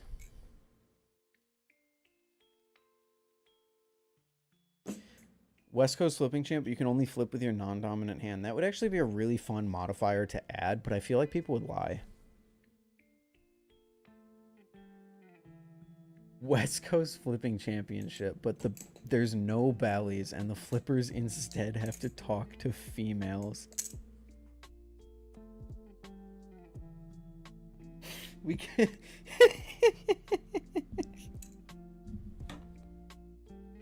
we get Banks up on stage and we go, no, put the Balisong down, son. You're actually going on a Jubilee video where you have to talk to 5 women and rizz them up. You're actually gonna play the button live on stage. Put the Balisong away, kid. Banks. I can imagine Banks going on one of these shows, and he's like struggling to make small talk with the woman, and he's just like ripping the craziest tricks you've ever seen. So what's your favorite color? Oh, purple. Yeah, that. Hold on. That's pretty cool, man. Oh man. I think there's a few people. Okay, so what about in this fake scenario, what if a woman is the one who is entering? Like, what if Artsy goes up there? Does she have to talk to a woman? What if Maddie goes up there? Does she also have to talk to a woman? Or is this like the challenge is to talk to someone who is your desired gender?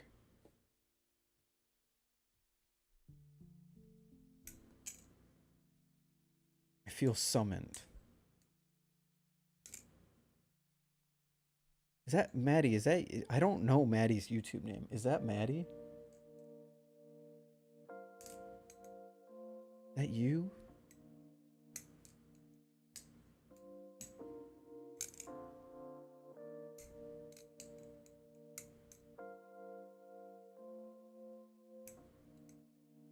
Not Maddie. Okay. Remshi, comment. Question coming at you from like an hour ago in the stream. Is the Kuno discontinued or no? I didn't know the answer to that. Sorry to bombard you the second you come into stream, but it was on my mind. You feel... Okay, so you feel summoned, Starlin. Also, hello. But why do you feel summoned?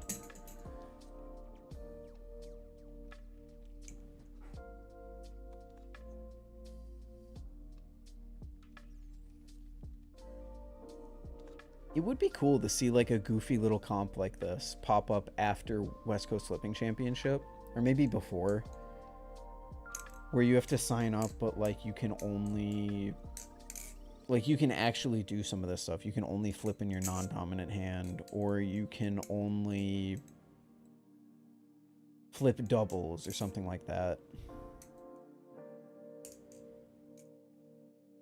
Oh, was stopping by and listening to the convo. Fair enough.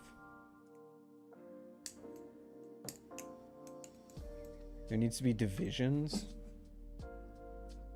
Tom Clancy's the Division 2.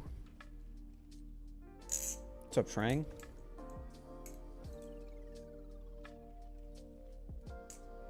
It's not discontinued per se, but there are no current plans for another drop, which is to say I'll drop something. Okay, so that's basically kind of what I said.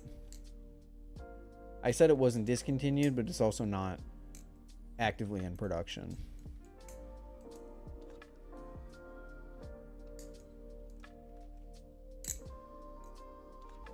What's up, Andromeda? I'm actually really vibing with this whole, you know, West Coast Flipping Championship, but the participants have to talk to women idea. That would be really funny. That'd be a little funny. There's a few people though that would just crush it. Like Seiji. You're telling me Seiji's gonna struggle with that? I don't think so.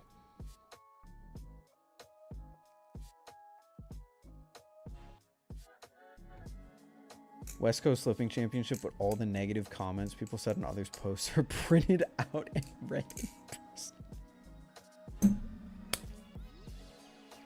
You take internet beef from two people, you put them in person, and you read off the comments that they've left about each other while they're flipping against each other. That would be sick. That would be sick. It would be like me having beef with fucking, I don't know, Balisong flipping. And getting us both up on stage and reading our comments about each other while we're also trying to flip. That would be fire.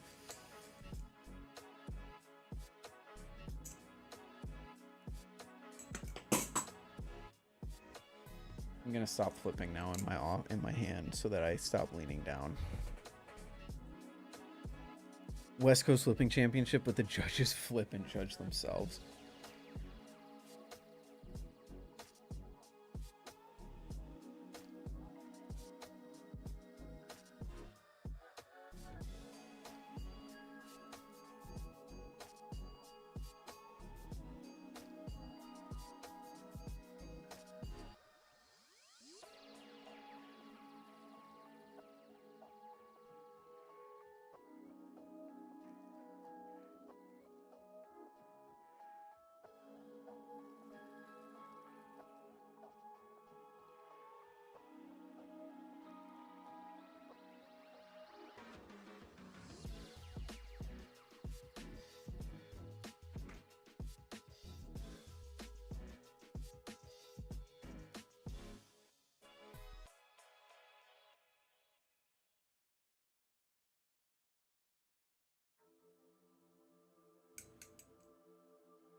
You can only use everything but your hands. I feel like that'd be fun. Just a goofy little comp like that where there's some weird rule every year. I feel like you'd run out of weird little rules like that fairly quickly, but something that forces a little bit more creativity. And then make it so that you can use trainers, just so that people can be a little more goofy with it.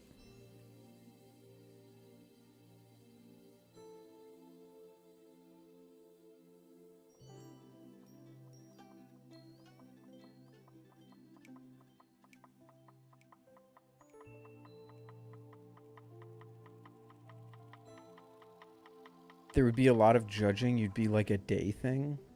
I don't know what you mean.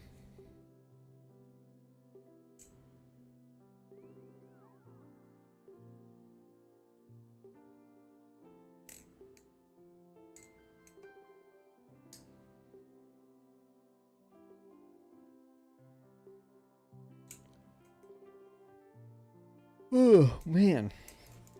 Oh, boy. I'm tired. Oh, it's 11:40 already? Fuck. Jesse, you were just firing them off. Someone get this guy on the planning committee, dude. Holy shit.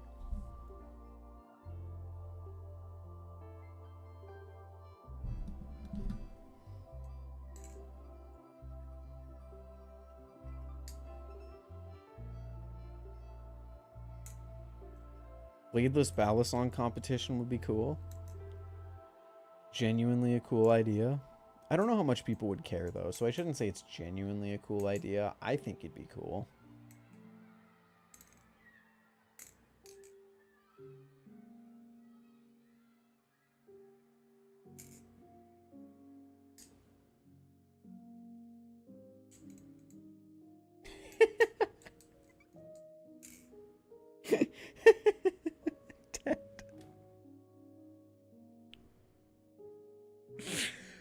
West Coast flipping championship, but the audience gets Nerf guns. You have to try and focus as 100 foam darts hit you.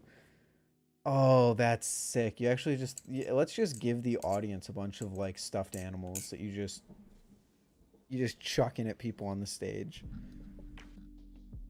Okay, now we are thinking, chat. Now we are thinking with gas. I mean, it's kind of like what being an audience member is like with them throwing out all the swag bags. I got hit by something one year. It was actually this year. It was I'm holding all my Legos in it. It was a collapsible bowl that they just frisbeed out in the audience and it landed at my feet.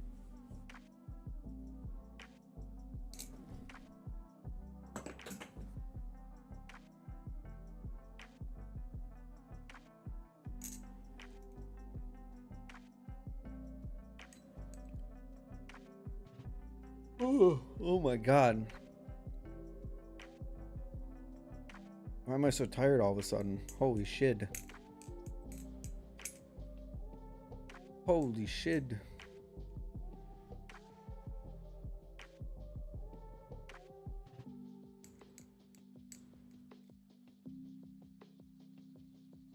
Can't wait for a new AJR album to come out. West Coast flipping championship, but you go Godspeed on a butterfly knife. See you, Mayo. Have a good one.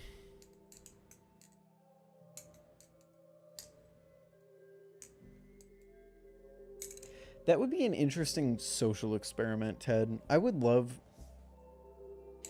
I guess you'd have to, like, organize your own West Coast flipping championship style thing, but I would love to see a group, or at least like a few regular average people, try and judge a competition like that. And just see how different, like, you have two groups of judges. You have the real judges, and then you have like your goofy judges who are just random people you pulled off the street. And you see how differently they judge. Kind of like how people always say that they want a random dude to be in the Olympics so that you can kind of have like a reference for how good what's happening is. But instead of having a random person compete, you're having random people judge. You're just going to pick the power aerial? Yeah, probably.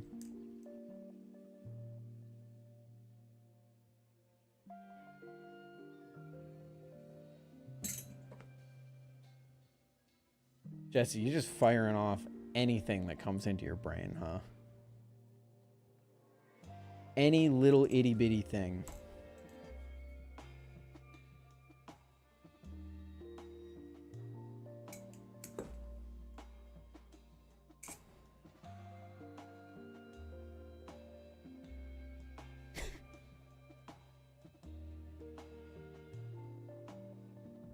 We put them in a glass box and release 1,000 bees. Watching this shit till I fall asleep. Sounds good, Joe. Joe, are you hungry? No, that's a little inside joke for you, Joe.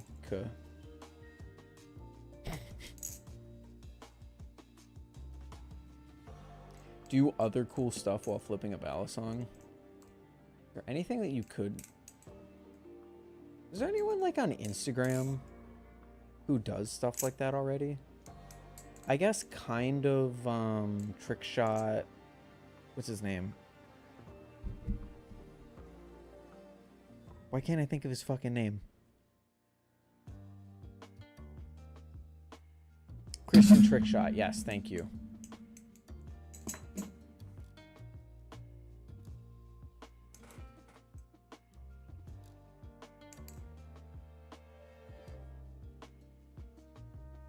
Do you remember Ballitism? Ballitism.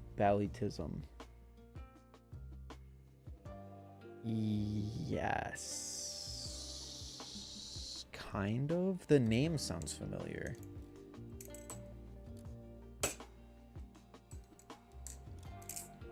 For some reason I was thinking like Trick Shot Allen for Christian. People had a multi-skill toy comp with Bally's involved. Yes, there was the completely forgetting what the name of that contest was, but yeah, there was that. But I'm talking specifically someone who does one thing in one hand and the other in another hand.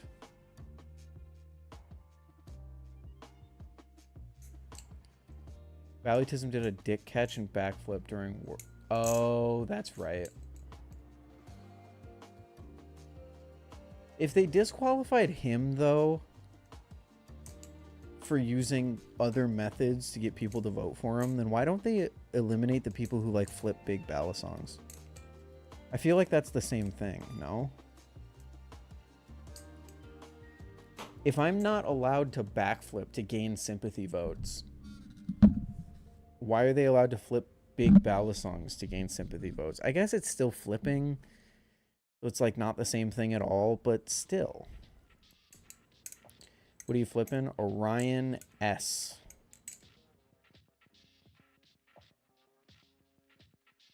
Oh my god, just hold it up to the camera. What is so difficult about that? Orion S.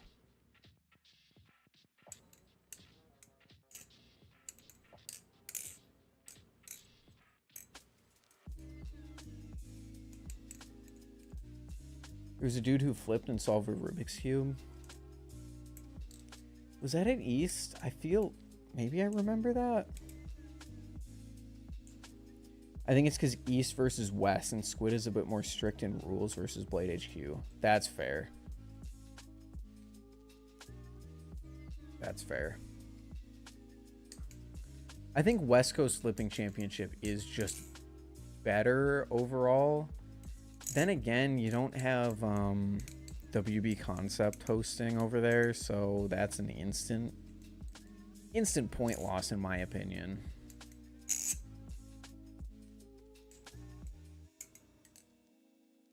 You flip everyone the bird, you get up and you just go, fuck you.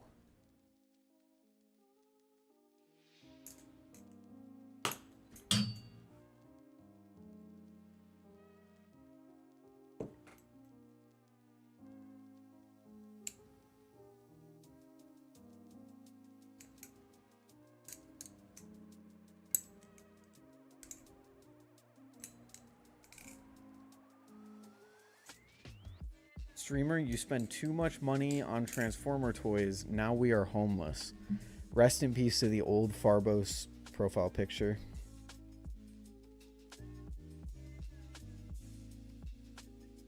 WB Concept is there? He's at West Coast? Oh, he is, isn't he? Is he? No, wait. Am I crazy? I genuinely don't know.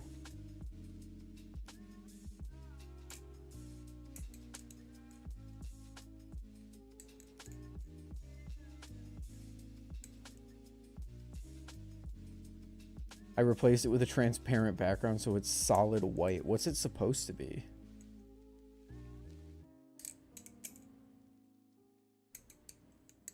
Pretty sure if Pivot Screws bought the Bally Machete to...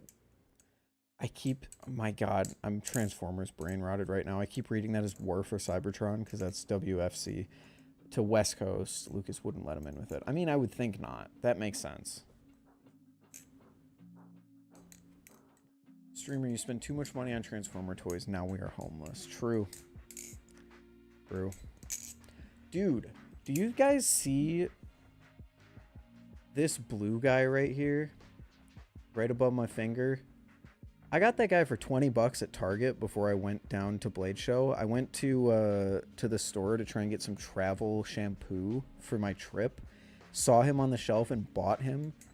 He's going for $120 on eBay right now. What the fuck?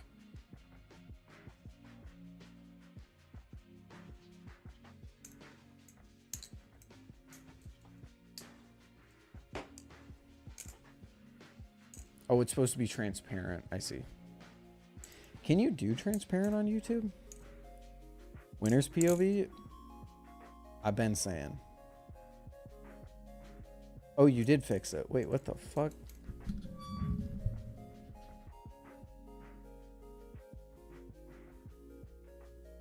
Did you put like a miner's hard hat on him? I see. I see.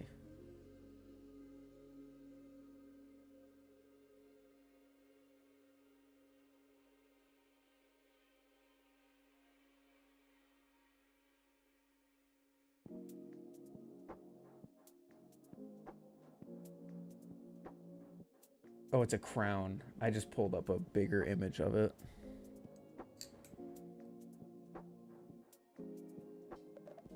BK crown. Did anyone else get jump scared when Will was using the BK crown in his Blade Show video? Was anyone else just waiting for it to come out of his mouth? Or was it just me? Is that just me? Am I just that brain rotted?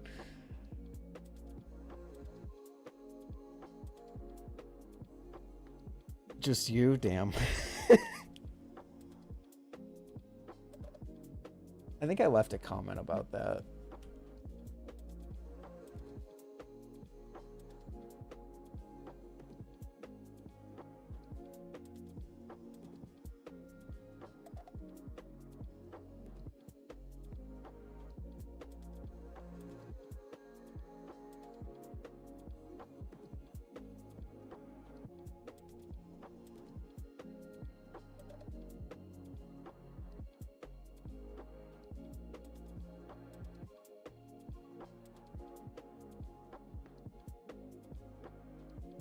Will, no. Will, no, don't say it. Well, apparently it's not only me because my comment got 30 likes, guys.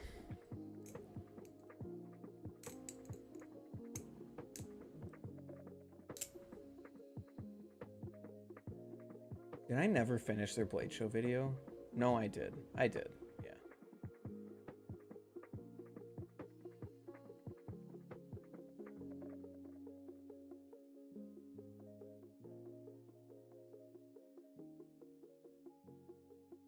I mean, come on, guys. You're telling me this doesn't have threatening aura? Not a single person fell for the rage bait. I don't know if I'm disappointed or proud. Farbos, it was... I gotta be real with you, Chief. It was kind of weak rage bait.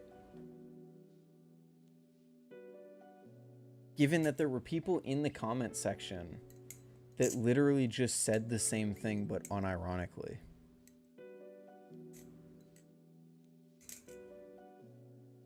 Did you do a Blade Show vlog this year? So I didn't do a vlog. I filmed, I probably can make like a 10-minute video, but it's going to have to be voiceover. I'm deciding if I want to make it before or after I finish the 2024 video. I also did a special, here's a behind the scenes, epic behind the scenes. Pyro and I did a video together, which may or may not ever see the light of day.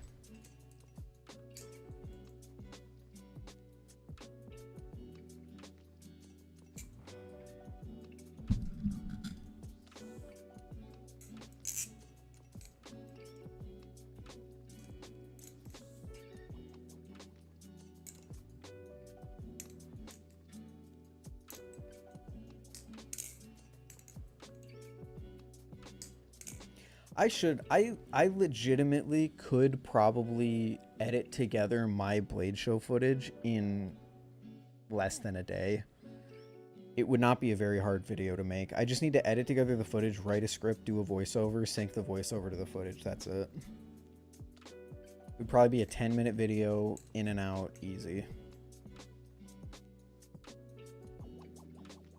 Doing yard work the other day, shoveling stuff. I got a blister dead center of my thumb. I can't do thumb chaplains and rollovers. That sucks. Blisters with Balisongs are the worst. New Nabalu's Bally leak just dropped. Wait, breaking news?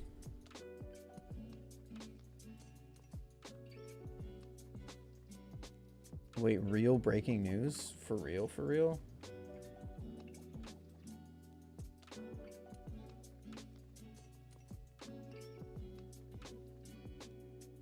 FR?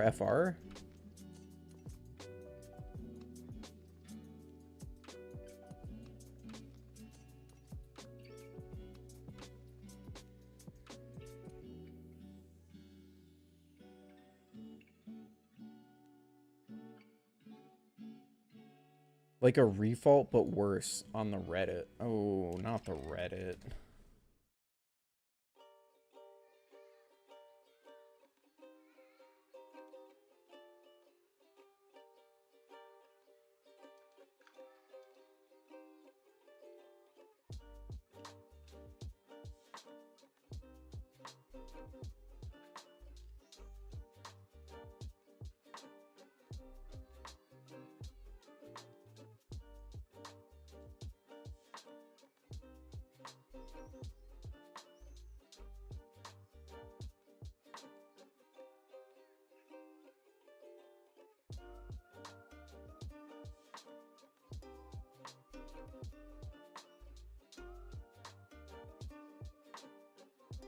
Oh, I see it. Oh, wow, that is ugly as sin. What the fuck?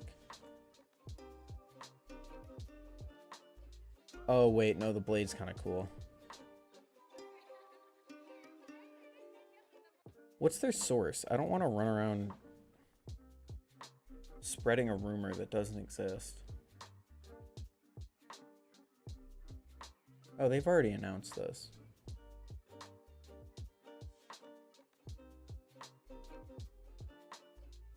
Oh, it's this guy. Yeah, we've known about this. I think there was a post in my news channel in my Discord about this. It's a collaboration with a Korean Balisong YouTuber.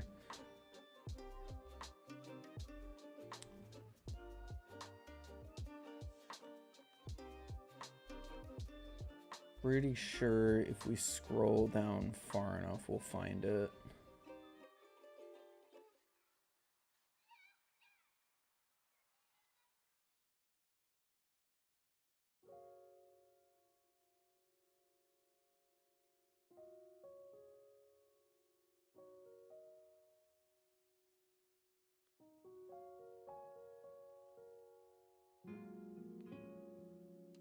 Okay, definitely not that far down. Maybe not. Maybe I'm imagining things.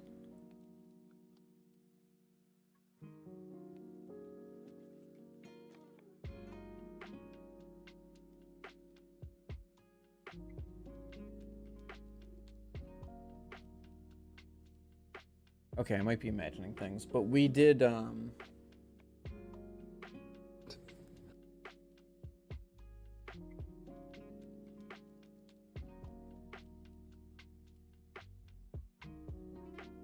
We have known about this.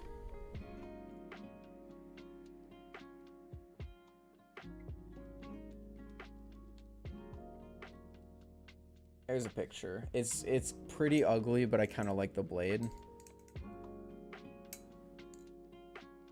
Actually, I kind of like it. It's a cat. Got a cat on the blade. And then it's like the handles are like cat scratch marks. And then you got the scratch marks here, the scratch marks here, and then little paws at the thing at the pivot holes. I actually don't hate the design language. It's kind of cool.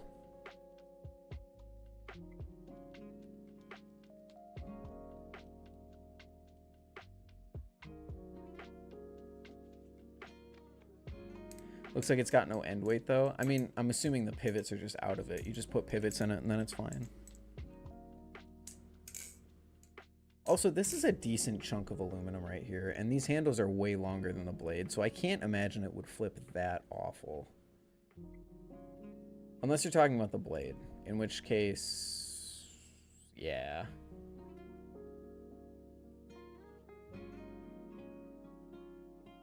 The real new to Balisong was that thing, was the will thing. That was not Nibali's. I hate to get your hopes up, or I hate to let you down even harder on that one, but that will thing that got leaked was not a Nibali's collab.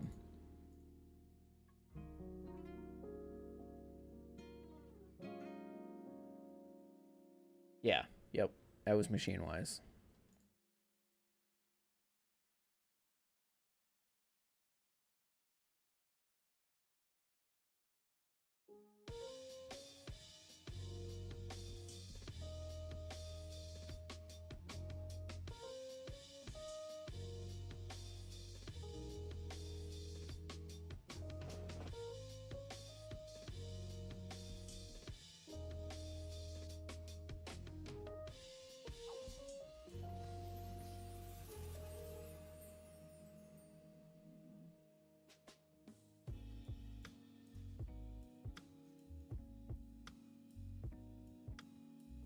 Okay, sorry, I got sucked in by useless drama on someone's story.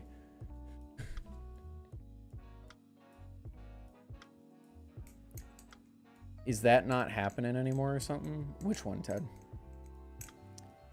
So the thing, I mean, I guess Will and Brandon said it was okay that it got posted, so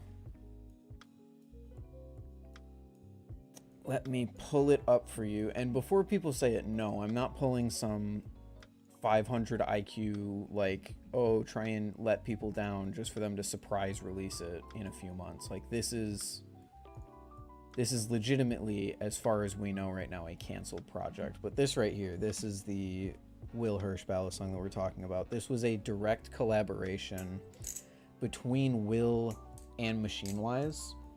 I can give you a little background. The original idea for this thing goes back to as early as Will's idea for the Vault Pro.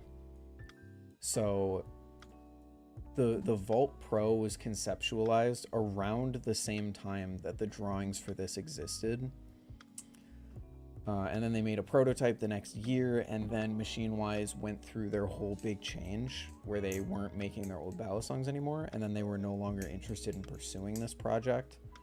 So as far as we know right now, it's on indefinite hold.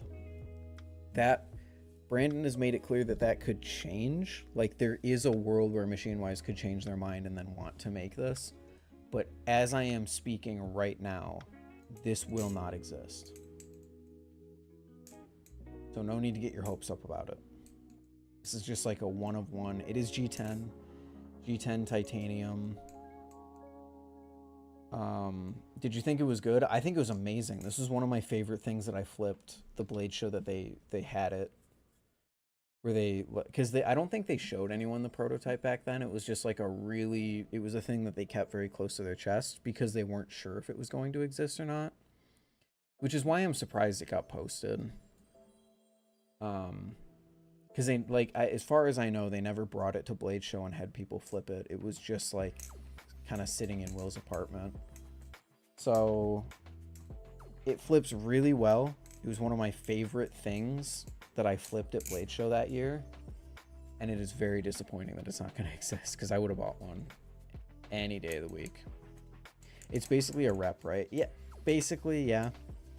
I think the idea was to have like a moddable platform similar to a rep. But it's, you know, G10 titanium standard. How would you say it compares to a G10 Wraith? It's more neutral. The G10, if the G10 Wraith is more of like a Kraken, then the Machinewise Will Hirsch collab, the MWWW, is more of a SlifT, but like a little bit more neutral.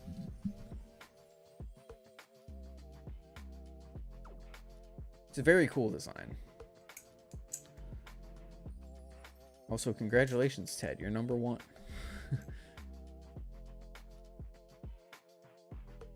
I don't know how, but you are.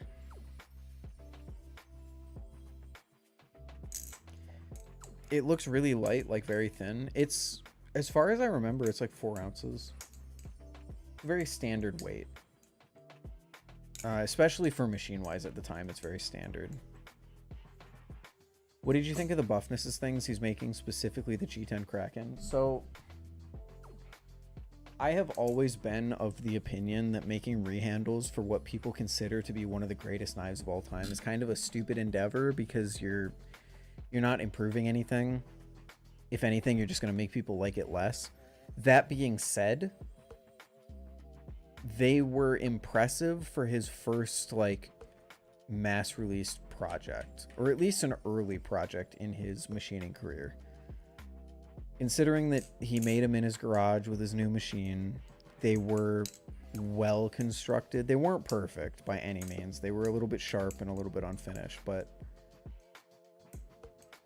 it was better than I would expect for someone's early project coming out of their garage. What's up, Mina?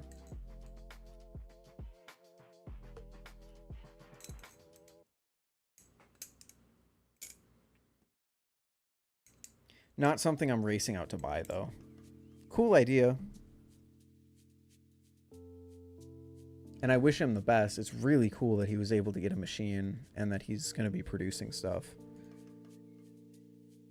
But I'm definitely just, like, not into a Kraken rehandle already on principle. So I don't think you're going to blow me away with that. There's lanterns in Pokemon Go? Guess who's not playing Pokemon Go? What's your thoughts on the matte Squiddy Owl versus normal? I prefer the normal texture. Or I guess the normal finish. It's more shiny. I like that.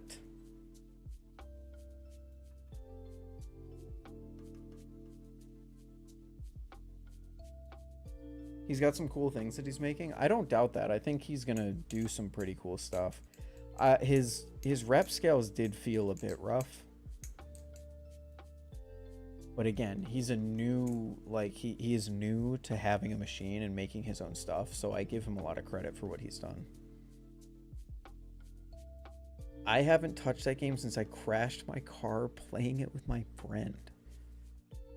There are some things you couldn't beat out of me on the internet. I think that would be one of them.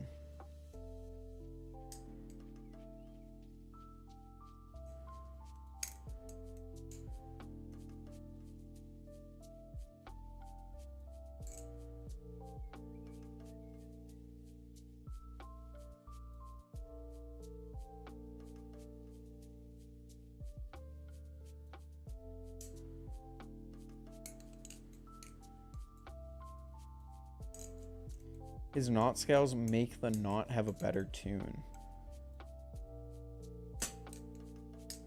Buffness is making knot scales? Speaking of games I need new Minecraft servers to play on. I ain't ashamed of my past. I probably should be. No, I respect it. I don't think you could beat the info out of me that I crashed my car playing Pokemon Go.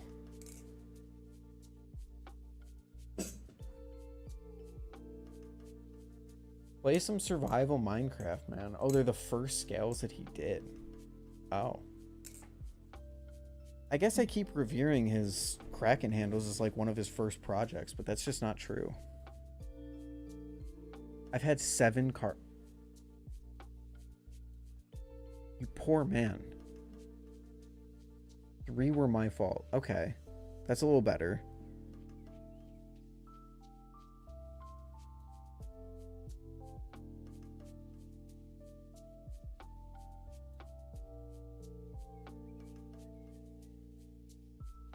Ted, do you have a fursuit and you're just like using it to not take any damage from all these car crashes? Is that where you've gotten all these ideas for fighting furries? First-hand experience?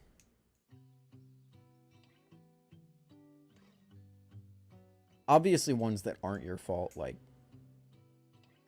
yeah.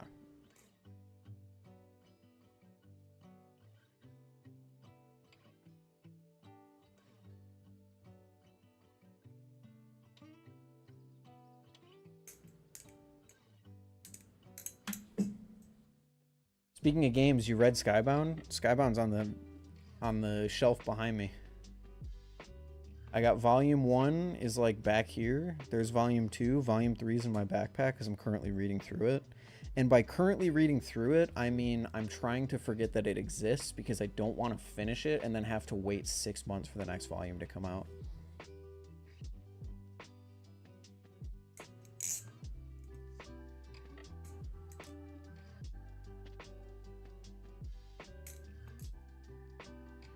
Dude, 2 people hit your car in the last 6 months? Fuck. I'm trying not to go issue by issue. Even though I probably should. I think I would enjoy it far less if I went issue by issue. Because like from what I've gathered from because the volumes are 6 issues each. And some of the ending points, when I'm reading through the book, I don't even realize they're ending points because it's just like, it just flows really well. And I don't think I'd enjoy it as much if I did issue by issue. I'm trying to stay on the volumes, and volume 4 will be out in November, I think, or something like that. Right now I'm on probably issue 14 or 15. Actually, no.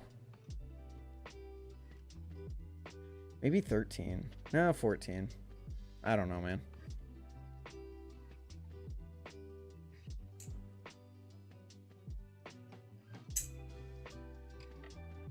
But Skybound's fucking fantastic. I'm so into Skybound. Praying on my hands and knees that the leak that Robert Kirkman is making a Skybound cartoon is true, because holy shit, it would be peak. It would be so peak. I'm jealous my girlfriend's at Disney going to Universal, so she gets to get bullied by Megatron before me.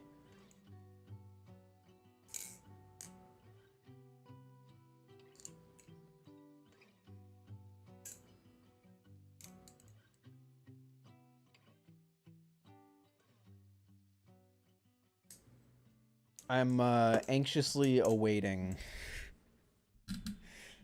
the DNA upgrade kit that turns 86 Optimus into Skybound Optimus, because it's just too peak. I also have this guy up here that sits on my monitor.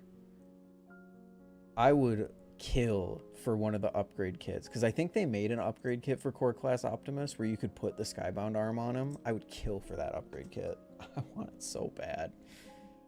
I might put out a post and see if anyone has one, because I know they existed for a little bit. Do you have the Lego Optimus or Bumblebee? No, I'm a big Lego fan. I'm waiting for Soundwave. They just announced that Soundwave is coming out. It's not a leak, by the way, just news. I thought it was a rumor. The cartoon.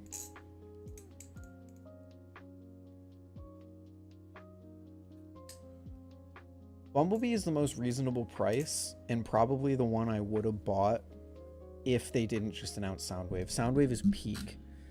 The Ravage that comes with Soundwave is probably one of the best transforming Ravage figures that we have. It just looks really good. My hope is that they'll do a Studio Series 86 Ravage. Wasn't there a Transformer Magic the Gathering collab? I have no idea. That's a good question. I wouldn't be surprised. Transformers collab with a lot of different things. Yeah, I mean, I guess so.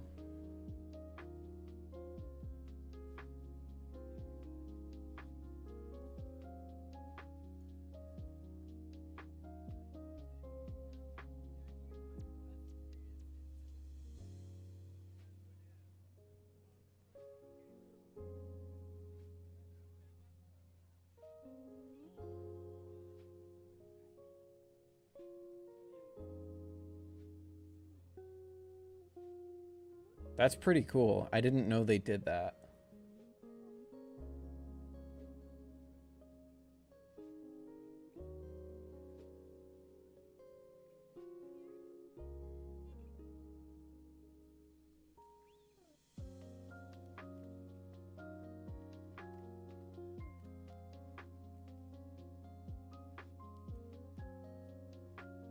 Cartoon, no, that's what I'm saying, Mina. I hope the cartoon rumor is real. I know that Kirkman is taking over, but I specifically want the cartoon rumor to be real.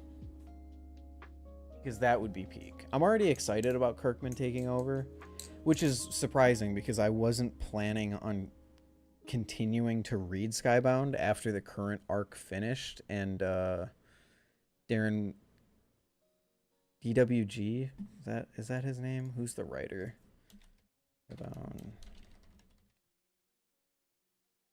Daniel Warren Johnson? Yeah, Daniel Warren Johnson. Once he stopped, which he's stopping issue 24, I wasn't actually planning on continuing, but then they said Kirkman was coming in, and I was like, ooh, okay, you've kind of got me.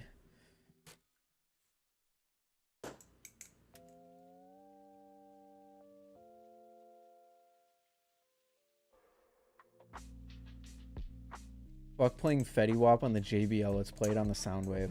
I really want to mod some sort of speaker into Lego Soundwave so I can use him as a speaker. That'd be so cool. Because he has a sound brick, but like give me a Bluetooth brick Lego. Give me a Bluetooth Lego sound brick. I don't care if it sounds like shit. Let me use him as an actual portable jukebox. That would be so sick.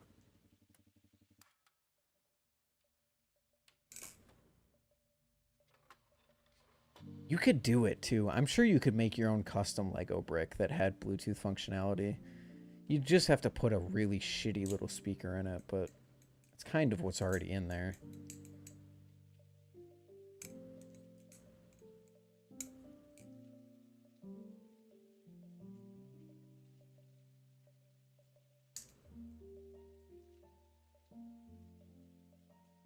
He's really expensive. He's like 190 bucks, but I'm really thinking about getting him.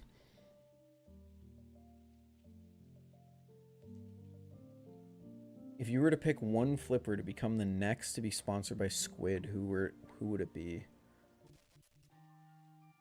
I don't know. I was always cheering for like Banks to get sponsored by Squid, but everyone who is sponsored by Squid I think makes sense. I think Maddie's sponsored by Squid. Banks, Balisong Nerd might be.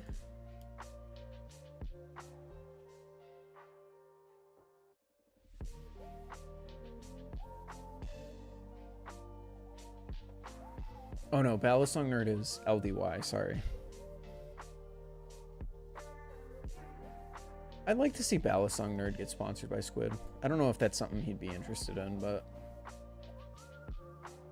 Maddie isn't... Oh, she quit. Oh, shit.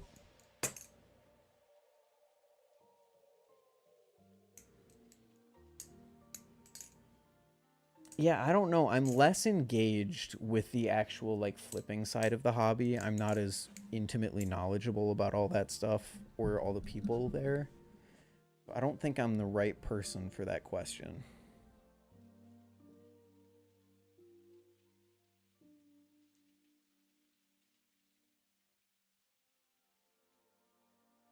Valley Nerd was? I thought so. I think he's only got LDY listed currently.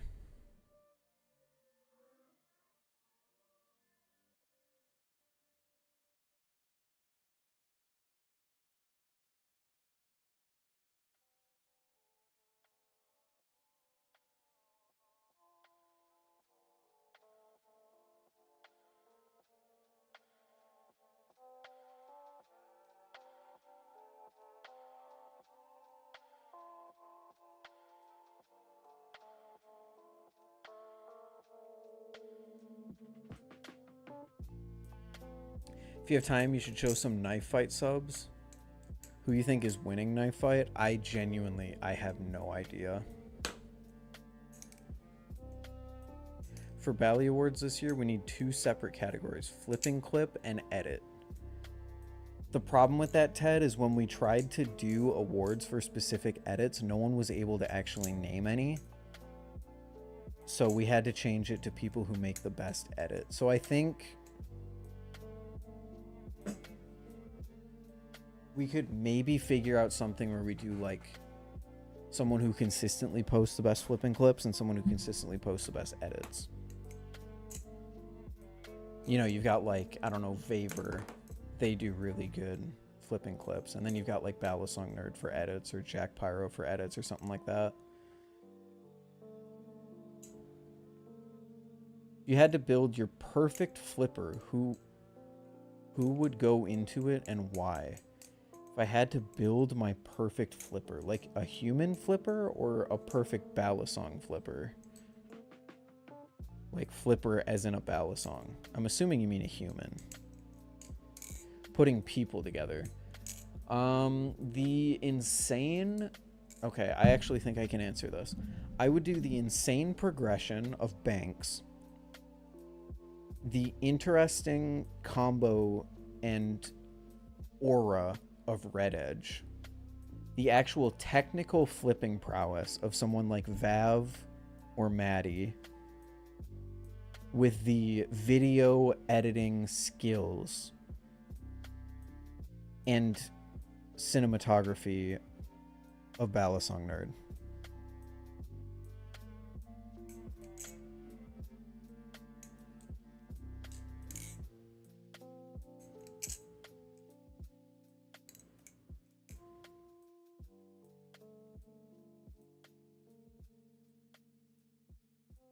I think those would be my choices. So you would be left with someone who's really good behind a camera, really knows how to like put together a great edit, has insanely high technical flipping capability, but also a really high level of aura.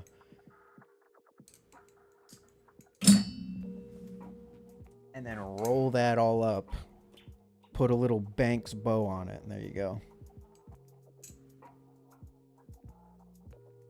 Do the thing that Marquez Brownlee, where you took parts from iPhones to make the best iPhones, but for Balisongs. It's an interesting video, like picking, and the cake of cream soda, true. Picking the absolute best parts of different Balisongs.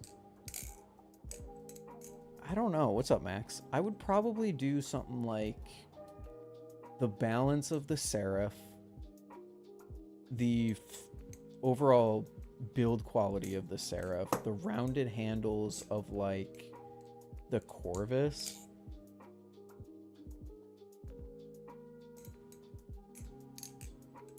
the sturdiness of the SlifT, the comb blade of the Orion.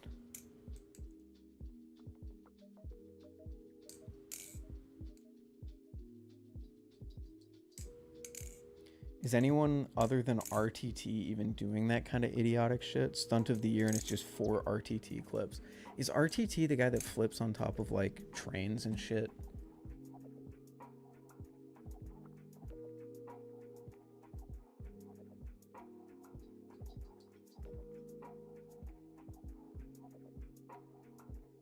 Yeah, this dude's insane. I love his videos, but holy shit, he's insane.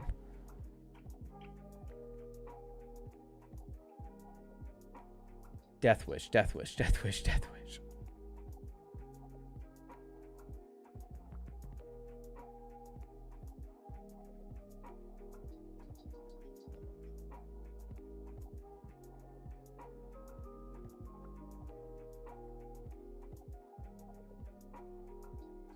Oh, it gives me sweaty palms every single time.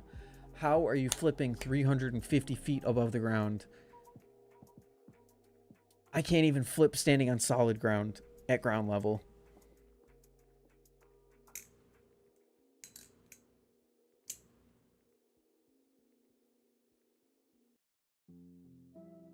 While they look cool, I hate the people who like flip on bridges over the water. I don't know if it's just me, but I'd fuck up one trick up and bye-bye knife. I mean, it is inherently dangerous. You're flipping a live blade. Like, I have a problem with the fact that people are going to see this and then think, oh, that's really cool. I'm going to do... Yeah, exactly, Ted. I'm going to do the same thing. But then you also have people like riding skateboards and flipping live blades. Like, if you fuck something up, you hit a rock, you drop the Balisong, that's a really bad hospital visit. That's a really bad hospital visit. So, like, on one hand, I'm really awestruck by what this guy posts. On the other hand, I know it's stupidly dangerous and probably goes against some form of Instagram community guidelines. I mean, I can show it, maybe. This guy gives me sweaty palms every single... Like, again, it's impressive. I'm awestruck by it, but at the same time, this is suicidally stupid.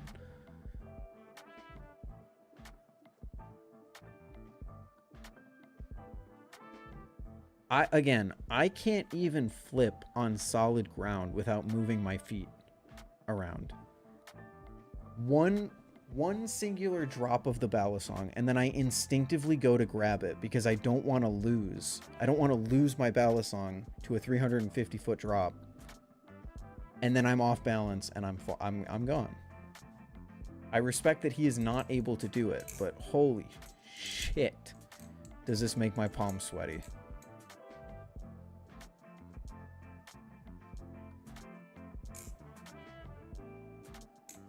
Again, really cool. Really cool stuff.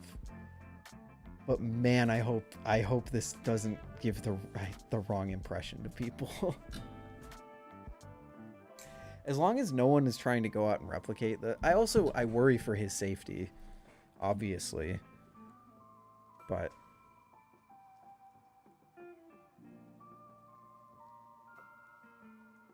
not to mention how nervous I would be flipping here in general. Just standing here, I'd be nervous. And then he throws it. Oh, everything about it sends my body into fight or flight.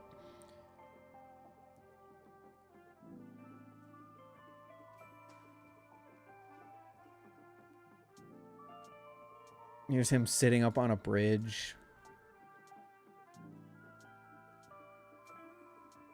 I mean, this is just gorgeous. I mean, this is incredible.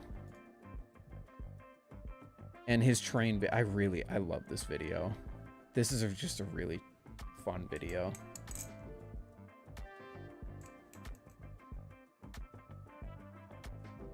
I'm pretty sure it's illegal, but who cares?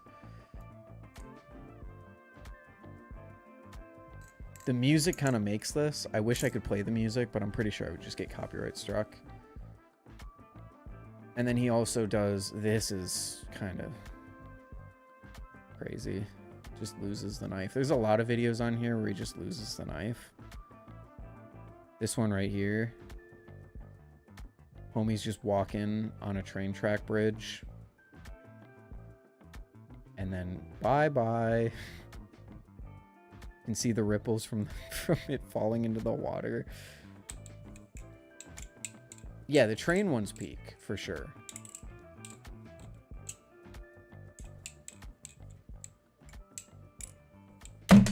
Oh. Yeah, this guy.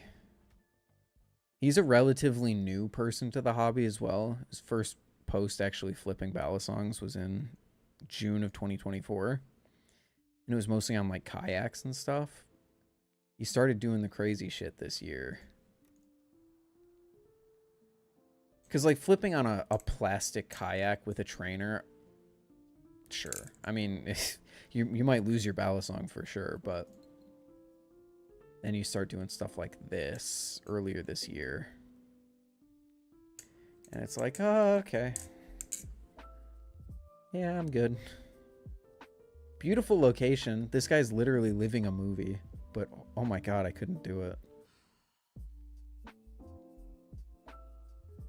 And he's a good flipper, too.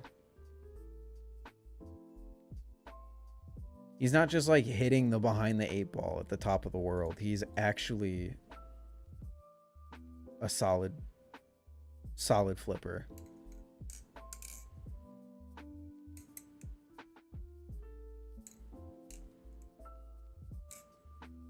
Just bushwhacking with a Nami, you know, as you do.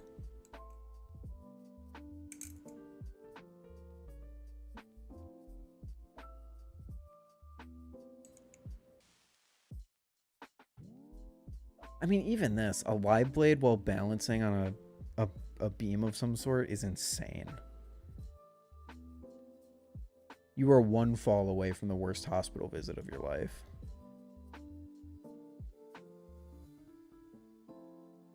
But then he posts shit like this, which is like, God, I wish I could live. I wish I could live this life where I'm just walking on a beach, flipping a Balisong, no one else in sight. And then this one where he's just grilling in the back of a car for some reason, which is... He got to live in the most boring place if this is what he got to do to feel alive. He seems like he doesn't live in one place.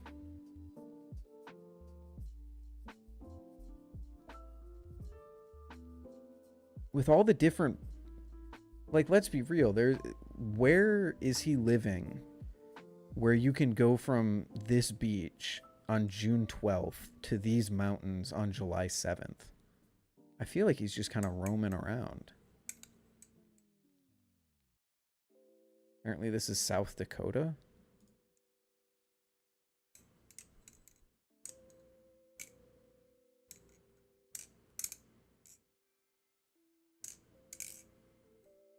I don't want to say is the sense of danger of a 13-year-old.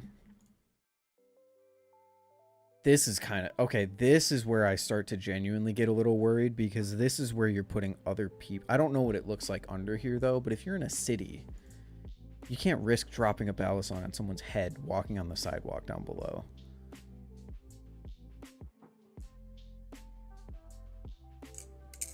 I mean, this is just how some people live. I'm not going to call them 13 years old for this. I could never do it myself, but I do respect it to a degree.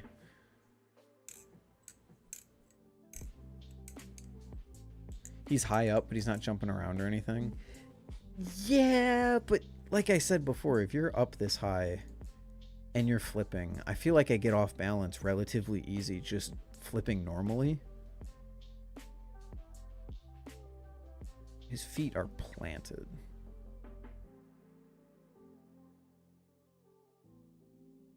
Oh, wait, he's a little shaky. I didn't notice that.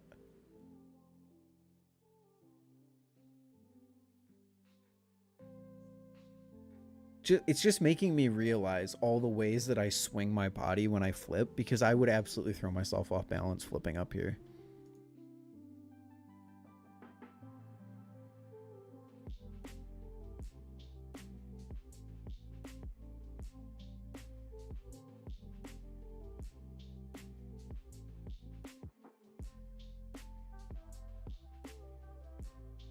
Oh man, this video's peak though.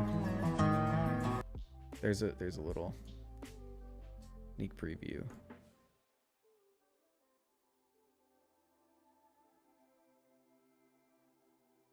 Is he just dragging his foot on the ground? No, he's not.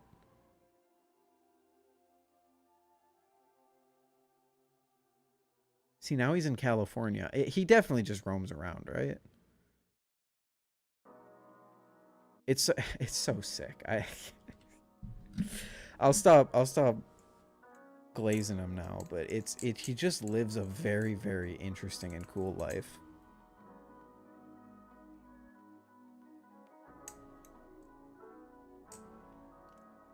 I also wonder, like, what does he do that allows him to live like that?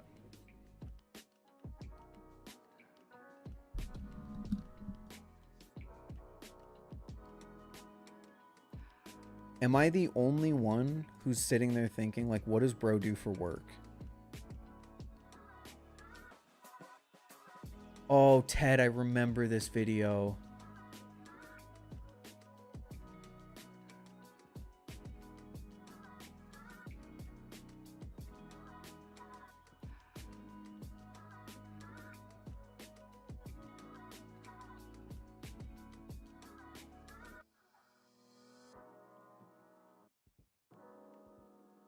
I would also be tempted to jump after it. There's no universe where I wouldn't try and catch it messing up that bad. And that's kind of what I mean when I say I would throw myself off balance. Even just a cheap Balisong, if I throw an aerial and I think I mess it up at all the compensation that I would do to try and catch it, I'd be off. Absolutely.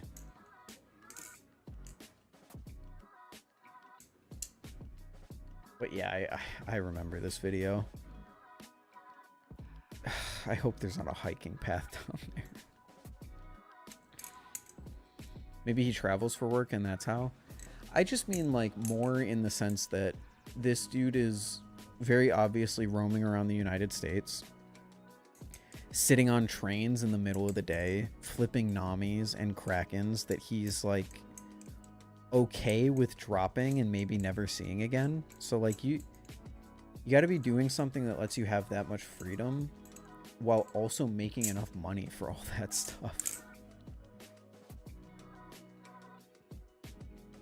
I don't know about you. I've worked a stable job for the last year, and there is no universe where I'm dropping a Kraken. I'm putting myself in a position to drop a Kraken off a train and never see it again.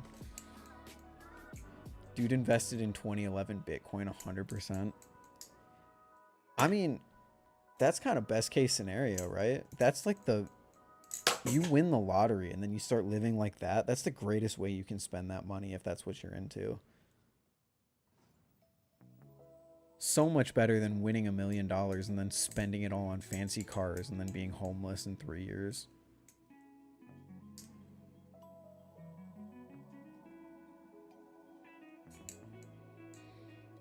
I've always told myself, and this is something that's like easier said than done. I know if I actually win the lottery, this is probably not what I would do, but I always try and convince myself that if I win the lottery, pay off all debts, pay off debts of my close friends and family, and then live like I already do. Just like no fancy cars, no nothing. Buy like a new car on Facebook Marketplace. And then not work for the rest of my life. Just spend that money living normally and not having to work.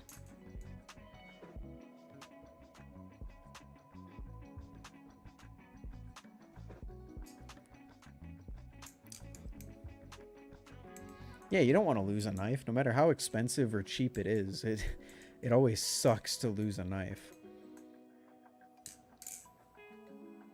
And I mean, clearly he does go back for it because this is the Kraken. The red beat up Kraken is the same one that he drops off the bridge. Which is also the same one that he flips on the beach. Which is also the same one that he flips while balancing on the train tracks.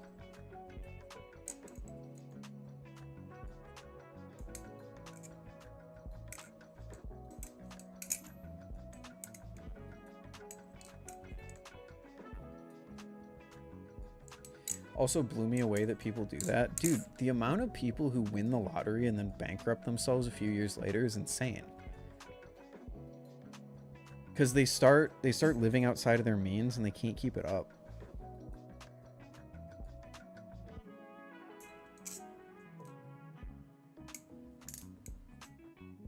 Like, I would obviously live differently if I won the lottery.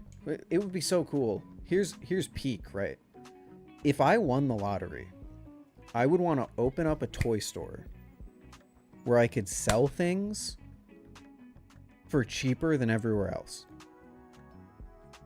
So that I could, like, I want to have enough money to run a toy store at a loss for a few years so that I can give collectors a way to get the things they want without paying exorbitant prices. I know realistically that would never work, right? But like that would be so cool. Or like do like monthly Balisong giveaways, or hell, you win the lottery, weekly Balisong giveaways to people in your community where you're fucking buying like a Kraken once a week and you're just giving them away like that. Like that would be sick. But nothing too crazy. You know, I'm not going out and buying 16 Lamborghinis or some crazy house. I'm spending, you know, $250 a week extra that I couldn't before.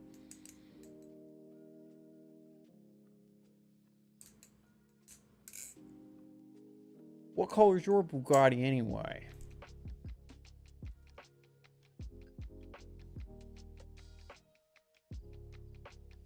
I'd be fine living paycheck to paycheck, having backup money in case I need it. See, I wouldn't want to do that.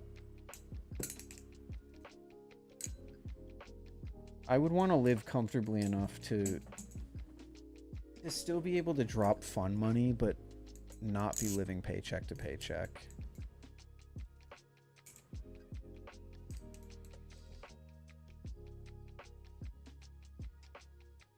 Maybe it's how I was raised. Yeah.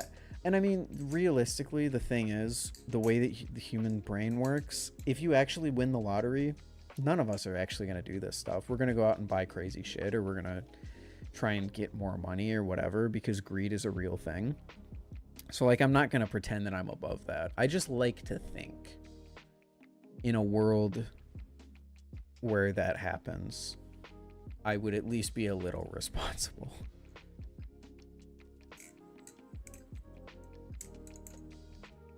I'm just annoyed with debts and college payments. Yeah. No, definitely. I feel ya.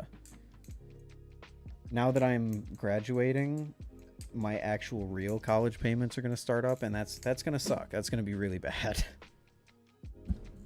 That's why I say first thing if I ever win the lottery. I really hope if I don't do anything else, I just do this. Pay off all debts. Pay off college. Pay off, I don't know, if I have a car loan or a house loan or something like that. Pay all that shit off. Pay off debts of my immediate friends and family, if they have any that they need. My parents have a house, like a mortgage, pay that off. And then, you know, go into whatever you want to do.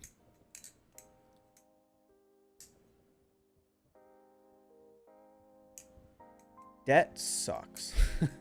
Debt really sucks.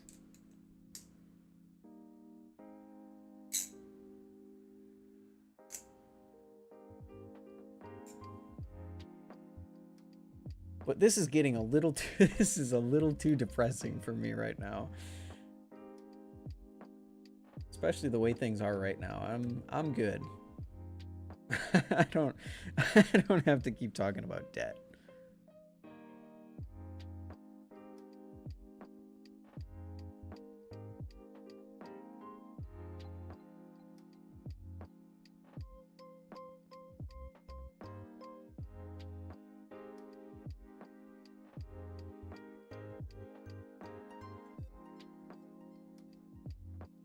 Flipper meetup, hell yeah, dude. West Coast flipping championship, but if you drop it, you get drafted. How much was the Commander class Optimus? I got really, really lucky. I caught a Reddit post of someone selling one, like 10 minutes after he posted it. So I got mine for 95, which he just doesn't go for. On eBay, Optimus goes for in package like 140. And he's getting reissued, so later this year you should be able to get him for normal price. So definitely don't pay the crazy market. But I was willing to pay $5 extra to get him early. Did you watch Cyberworld? I did.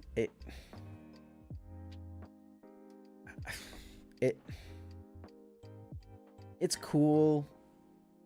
I enjoyed it more than I thought I would. I'm not enjoying it as much. There's a lot of people in the Transformers community who are like, this is so, it's actually really sick. And I'm like, I'm not going to sit here and pretend like I'm on the edge of my seat on pins and needles waiting to see what happens next. But like, I'll watch them as they come out.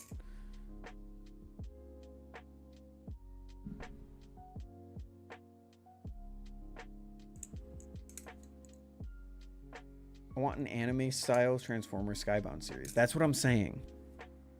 Even just the rumor of them doing a cartoon for Skybound is enough to make every other Transformers property feel like not good enough.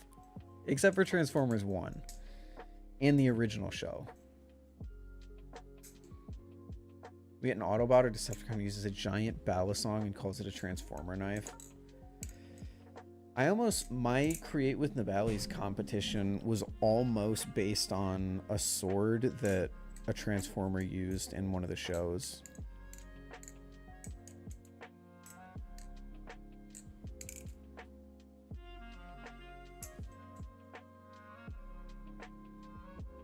Skybound is peak? I agree. Which one? It was a Dreadwing sword from Transformers Prime or Optimus's blades from that same show. I was going between those two as a inspiration for the blade. Very depressing though. A little bit. Little tiny bit. I think my biggest problem with it, Mina, is just the animation feels off to me somehow in a way that I can't explain. It feels weightless. It just kind of feels like they're throwing around 3D models, which is what they're doing, but like there's no... I don't know, the way everything moves in the show just is off to me, and I can't really get past that when I watch it. But again, it's a 5-minute show on YouTube that they're uploading for free.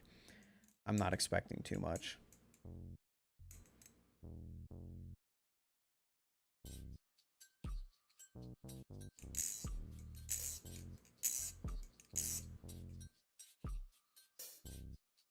I'm just the current rumor is that there's no plans for a Transformers 1 sequel, and they're bringing back Michael Bay to direct more live action movies, which is just like... I saw that rumor and I was like, okay, I'm checking out of Transformers stuff. They feel like toys, which they are. That's a good point. Feel like a kid just kind of throwing around toys. I'll try and watch the next episode through that lens. Maybe that'll make me feel a little better about it. Because that's a good way to look at it. I actually really like that. But I'm just really depressed on Transformers media right now. Transformers 1 was so good. We're not getting a sequel for that. And now they're apparently bringing back Michael Bay to do more movies. And it's just like... ugh. I'm not a Bay hater. Like, I understand the movies are popular and that people like them. Sure. I respect it. But holy fuck do I hate those movies. They're so, I think they're such bad representation of the franchise in general. I need a Balisong blade designed like Optimus's blade from Transformers Prime. That's what I was originally trying to do for my Create with Nibali's contest, but I ended up getting a better idea that I ran with. In fact, I might still have the design document. Have you watched Hot Wheels Battle Force 5? Hot Wheels Battle Force 5. Wait, what? You just unlocked... You just unlocked a memory. What the fuck?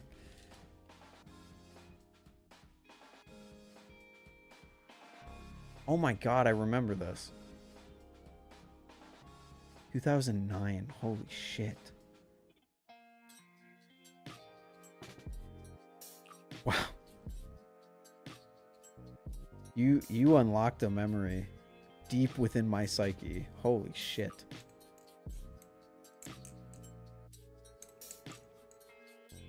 I saw that one, Joe.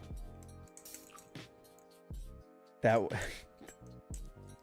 dude, Bumblebee reacted like he was the father.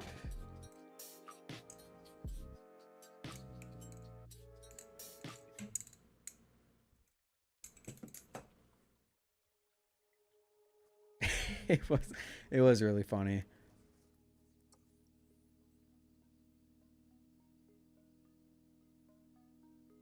Holy cow, Hot Wheels Battle Force 5. Wow. Completely forgot about that show. Completely.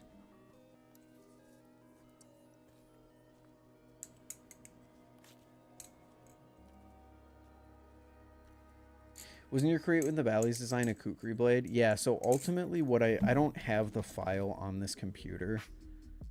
I designed it on my laptop. But ultimately, instead of going with the Optimus or Dreadwing blade style, I went with a concept that I had for like a water droplet based Balisong, which looked better with a kukri blade.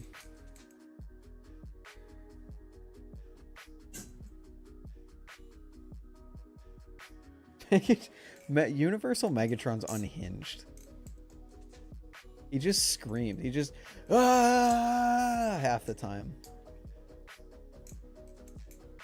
Speaking of blade designs, want to see something crazy I'm having made? Sure.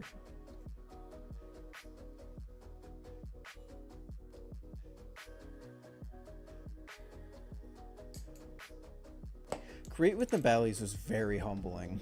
I tell you what. Because I had been hyped up on this idea. I think conceptually I still love what I did.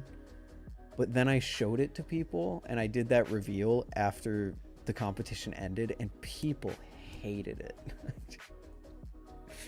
People fucking hated the thing. So I was like, damn, that did not go the way that I thought it was. I thought I cooked on this a little bit.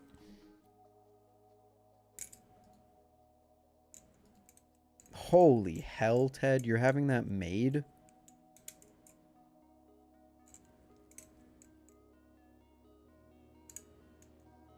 Can we see it? Unfortunately not. I don't have the file.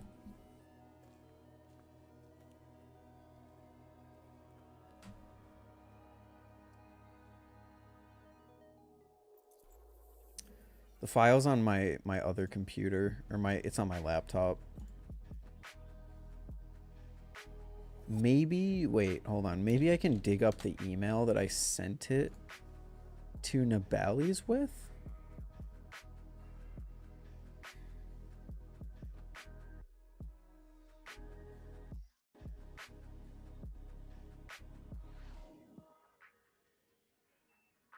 Ooh, I have it. I do have it.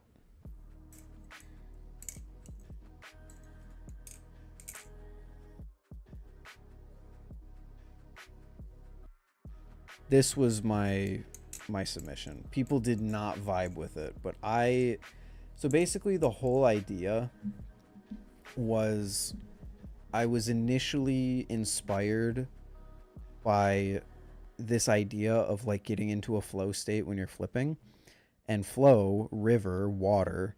So there's a raindrop up here. Obviously this would have had to, this is not like, this is me freehand drawing a Balisong.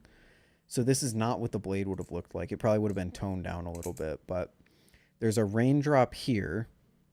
And the idea was that it has texturing that makes it look like the raindrop falls into the handles and then, you know, spreads ripples across the handles. A lot of this would have been, a lot of it would have been really, really scaled down in final design phase. Like this speed channel wouldn't be this crazy, but there's also, I don't remember what I did exactly, but this this whole pattern is, what is it? The whole pattern is Morse code for something.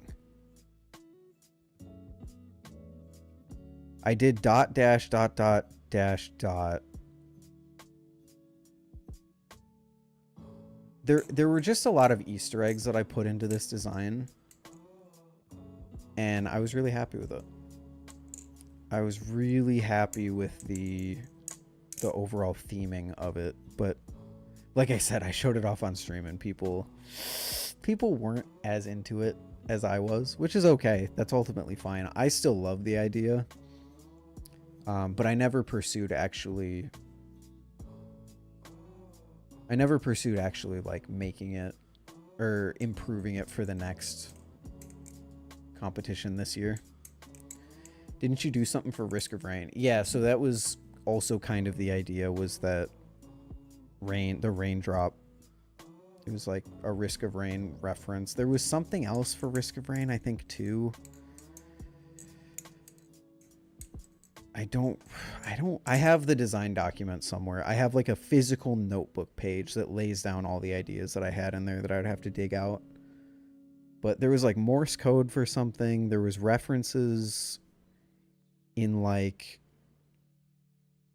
there was a reference to Risk of Rain somewhere. That does sound familiar. But I just had fun. I just had fun with like theming and design language.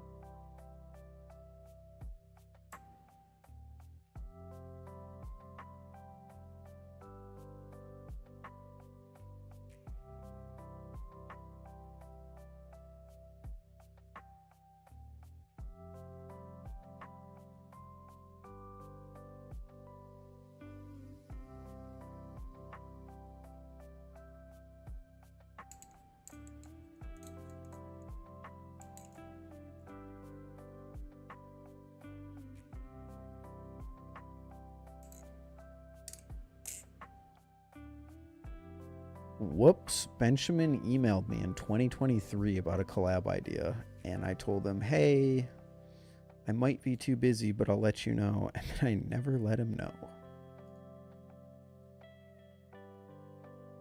Whoops. Ultimately, I don't think that ever ended up happening in the first place, so. My fault. What's up, Dasuko? You're moving soon, too, next week? Best of luck in your move, dude. I hope it goes smooth. I think there was an upgrade kit for Commander Class Optimus that gives him Megatron's arm from Skybound. Yes, I am anxiously awaiting the release of that. There's multiple, actually. There's a few you can buy right now. There's one that's from DNA, which I'm waiting for because there's an LED in it. And then there's a knockoff. There's a knockoff Optimus that you can get that comes packaged with his arm, or Megatron's arm, which I really like the fact that people are turning 86 Optimus into Skybound Optimus because it just makes sense. But I need some Skybound representation in my collection. I would love some way to turn 86 Megatron into what he is in the comics with all the wires coming out of his face. What do you think of Balisong clones versus Transformers knockoffs? I've been trying to rationalize that in my head for a while, Mina. Ultimately, I still agree that like I don't want to buy a clone because buying a knockoff is a problem in so many different ways. It takes money away from the franchise that I love. It might help people scam other people on the secondhand market, but ultimately I'm less against it in Transformers than I am in Balisongs because Hasbro is not a small company. Hasbro is not like in danger of going out of business because they're losing sales to a knockoff. They're making plenty of money. In fact, they're selling more figures than they can create. So it's not really like a huge issue in my eyes, but I still don't like it on principle. That being said, third-party figures, which are not direct knockoffs of something that already exists, I have no issues with. I think that's really cool that that exists. For people who aren't aware, there's like direct knockoffs, which is like, you know, I have a 1-to-1 Chinese knockoff of this figure that Hasbro made. and I can buy that for, you know, half the price or whatever. But then there's third-party figures where a third-party company will take a character and make an entirely new figure for it from the ground up. That's, you know, better scaled, better detailed, better transformation, whatever. So it's not like a one-to-one knockoff. It's kind of like, I guess you could say it's kind of like Will and Brandon taking the idea of the Cygnus and making the Vault Pro. It's like, it's not a clone. They're just taking this concept and doing their own thing with it, and I have no issues with that whatsoever. Have a good one, Dasuko. Sleep well if you're going to bed soon. I might just get the KO of the 86 Prime that comes with a million accessories. It seems pretty good quality. I don't blame you. I mean, there was a period of time where I was thinking of getting one of the repaints, because there's like a knockoff of him that's painted like Nemesis Prime. I was like, I might just get that because no one's going to think that that's actually 86 Optimus because he's painted different. But then I found this guy and I just went with that instead.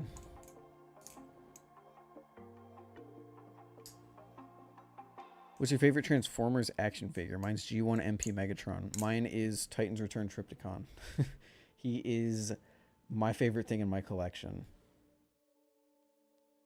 He's so sick. Honorable mentions, though. Commander Class Jetfire. 86 Optimus. Legacy G1 Optimus.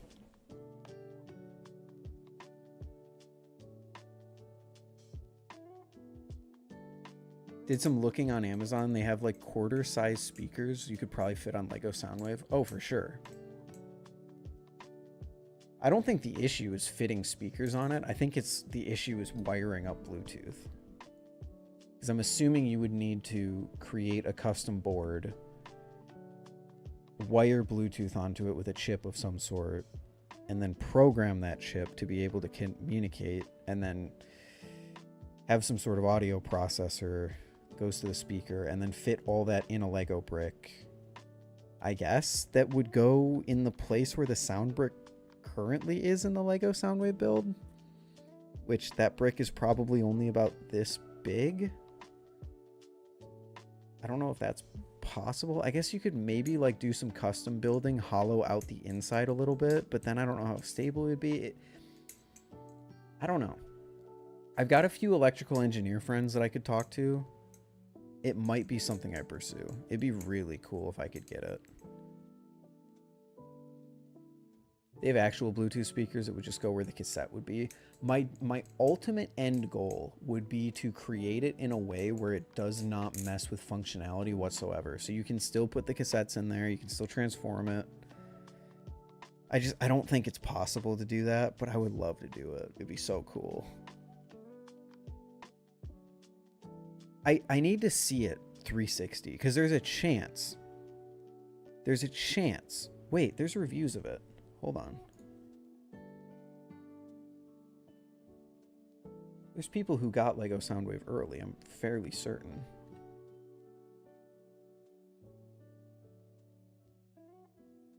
Yes. Thank you, Lego, for sending this. What does the back of his alt mode look like?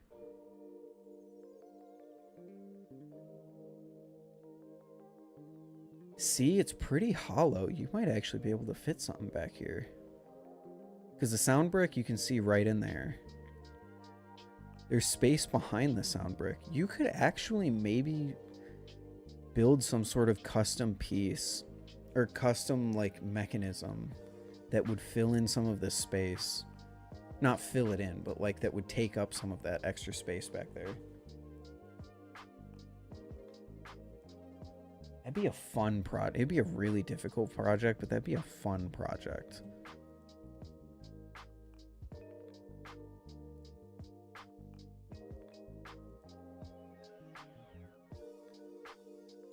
All of Yeah. Wow.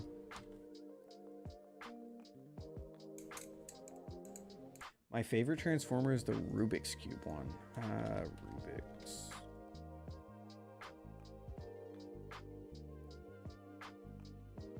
Oh, this thing. Not a real transformer, but Rubik's Cube Robo.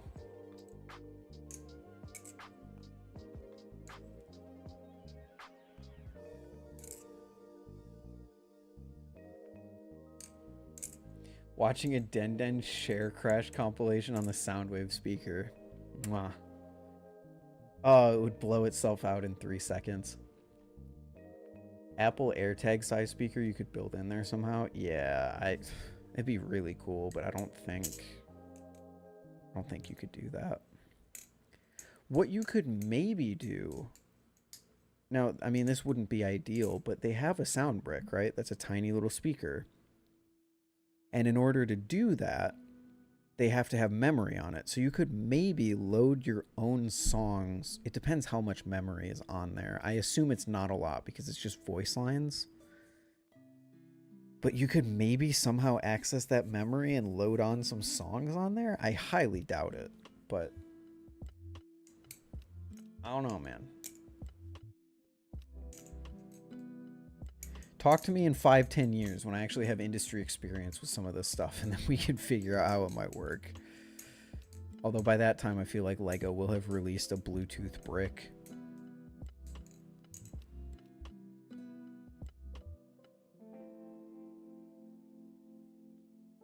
Imagine that, but DJ Eyeless Pyro. Holy shit. Wait. Studio Series 86 Megatron exists? Yes.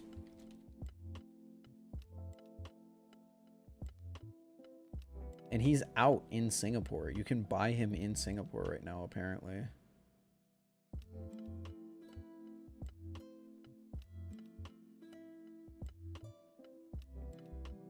He exists, bro. He's real. The One Piece is real.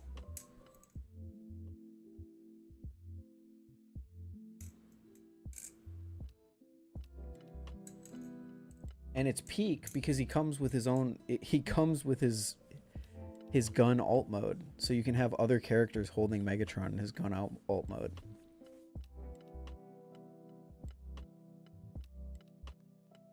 It's such a... This is what got me to buy Studio Series Optimus. Because so in January is when he like kind of first released and was in like actual stores. You could get him earlier than that online, but I think he actually showed up to stores around January. I went to my local store and I found 2 86 Optimuses on the shelf, and I didn't buy one because in my head I saw a comment on Reddit, and I don't know why I believed it. I saw a comment on Reddit that said, oh, the designer said there's going to be plenty more chances to buy 86 Optimus in 2025. And for some reason, I just fucking believed it. So I put Optimus back down. I said, no, I'll get him in July or I'll get him in the summer because there's going to be way more chances to buy him. And then I never saw him on a shelf ever again. And then I think at that point he was already sold out on Big Bad Toy Store. So I just said, well, fuck me, I guess. And now he's like really expensive online. I'm hoping the same doesn't happen with Megatron. I'm really hoping.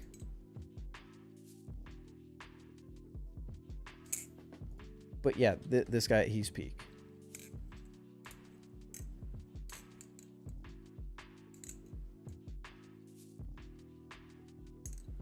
About to get a speed channel Kraken and go broke. Hell yeah, dude. Speed channel Krakens are worth it. They flip really well.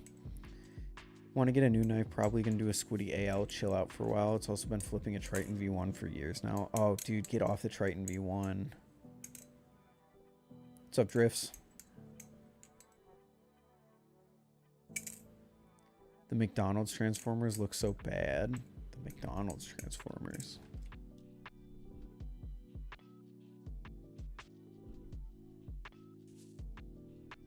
Are they re-releasing 86 Optimus? So apparently, yes. Oh, these McDonald's Transformers. Yeah. So if you go... There's a few websites that have them up for pre-order.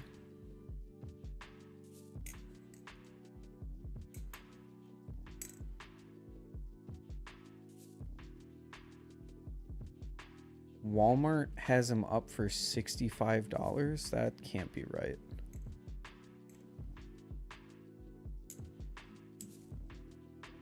It has to be a knockoff. I wouldn't expect that to be a real one. I think it is a knockoff. There's no pictures of the trailer. Yeah.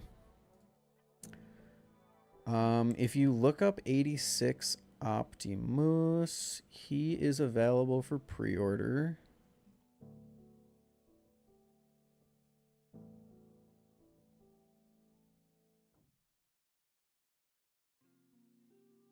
He's available for pre-order on Big Bad Toy Store, but that doesn't say he'll get here until the end of the year. He's available on Entertainment Earth, which that says the pre-order is estimated to arrive in July, but I think they have notoriously bad estimates on all of their stuff, so I wouldn't believe that for a second. I think you can also get them on TF Source, but for like $30 more. He's selling for like $120 over there.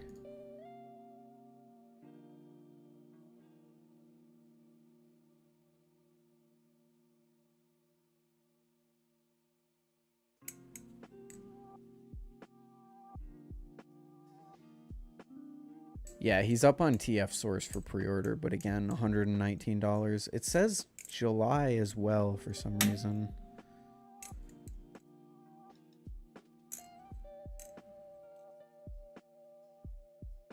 Triton was my first nice knife after cheap Amazon trash. 6 ounces. Holy shit. Where'd you get the shelf for them? In the back? Walmart.com. I wouldn't recommend it. Wouldn't recommend it at all.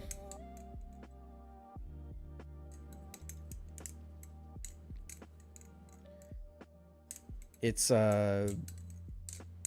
like fake wood boards held together by plastic. The poles, the supports in between each shelf are plastic, so I'm not going to recommend you that exact one.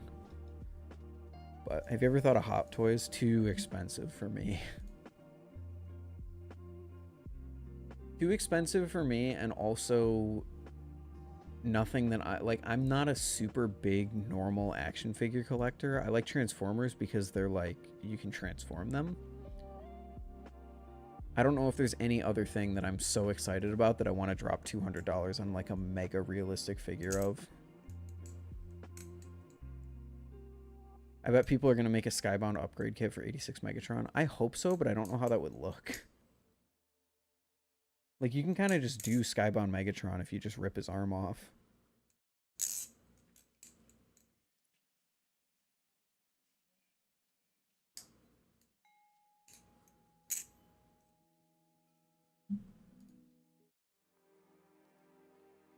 All right. I think that's got to be it for me. I've been streaming for 3 hours and it's 1 in the morning. I still need to pack. I mean, I don't need to pack by tomorrow, but still do need to start at some point.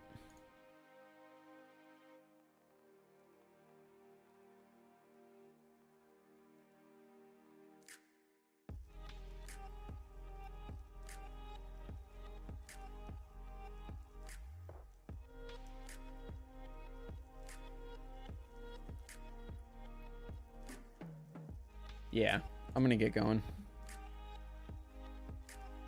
I wasn't here when you're moving. I am moving in 2 weeks. Next weekend. Holy shit, I'm moving next weekend.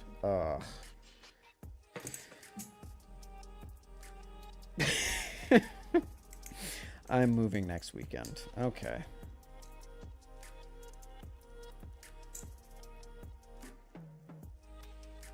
I like Transformers figures because I like the characters. Me too, but like I like other characters too. I like the Mandalorian. I would never buy like a super expensive figure of the Mandalorian. I don't know why.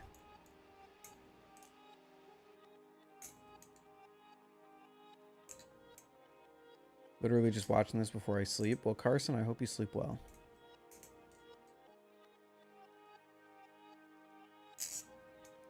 Are you big on Hot Wheels or just cars in general? Mostly just Hot Wheels. I can appreciate a good looking car, but I'm not the kind of guy who's gonna like spend all day working on their car. Has there ever been a very expensive Transformers figure? Yes. There's been there's third-party combiners, which each limb costs like $200, and you need 6 or 7 of them to build the full combiner up. So, you know, the whole combiner ends up being like $1,000. Actual official Transformers, though, I think the most expensive ones are like the masterpiece stuff, and some of that gets up to like $500-600. Like MP44 is a masterpiece representation of Optimus, and that's like $450, and it is very interesting.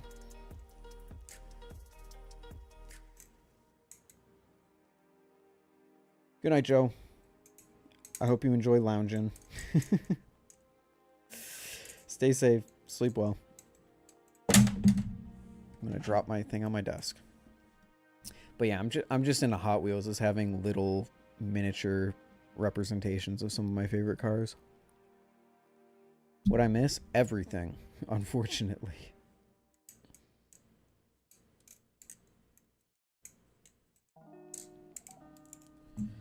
Unfortunately, you have missed everything. Wonderful, yeah. Yeah.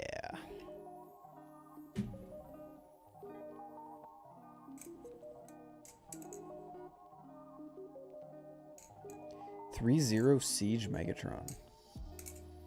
Most expensive Transformer that I own is probably big guy right here, Triptychon.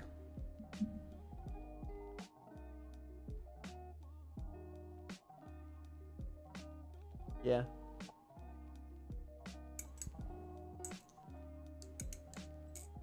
Most expensive Transformer that I will own is going to be Studio Series 86 Devastator, if you count him as one figure. And it's crazy to say Earthspark Soundwave back there is one of my most expensive figures if you count aftermarket prices, because he's selling for $100. Wait, you got Earthspark Soundwave? I'm so jealous. I went to Target the day before I left for Blade Show, just to get like, just to see if they had travel stuff. I needed like travel mouthwash and travel shampoo. And I go over to the toy section because I couldn't resist, and Soundwave's just chilling there. And I almost didn't buy him because I was like, I want to see if I can go to a store in Georgia and get him there. But then I was like, no, I should just get this guy. And I'm so glad I did, because he's like $100 on eBay, and that was a $20 figure. He is that stupid little figure right there is worth more than Skylynx and Jetfire. Not combined, but actually maybe not Skylynx. Skylynx secondhand might be more. But yeah, the distribution there fucking sucks. I am keeping my eye out though. I have been to multiple Targets, and every time I go, I look for Soundwave because I just want to have another one that I can give to someone in case they're really looking for it.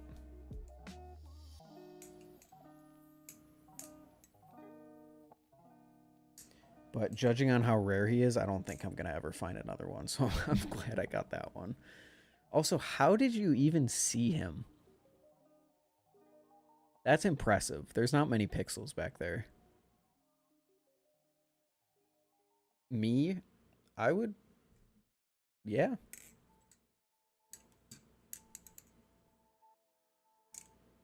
I own Skylynx. I've always wanted Jetfire, just never had the money. I think Jetfire is a way better figure. I have way more fun playing with Jetfire than I do Skylynx. Skylynx is a great figure, don't get me wrong. He's not as fun as Jetfire.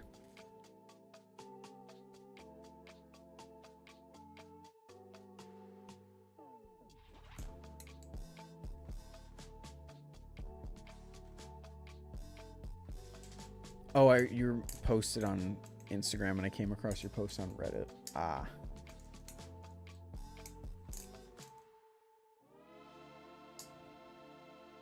I was going to say, that's incredibly impressive if you sniped him from back there.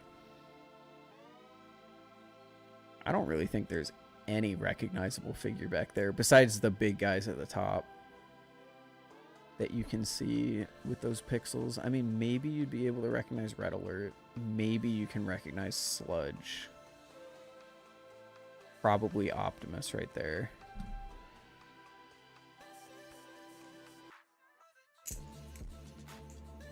Okay, I'm getting distracted. I gotta go. Thank you guys for watching. This is going to be one of the last streams with all of this set up. Next time I stream, if I'm streaming at this setup, probably won't see all this. So I need to go and take pictures of a blank background so that I can use it as a green screen. Yeah, Bumblebee? 86 Bumblebee? Yeah. Yeah, 86 Bumblebee is just out of frame. Oh no, he's right. You can see him. He's holding his silver gun up in the air right there. You can just see the corner of him standing right there.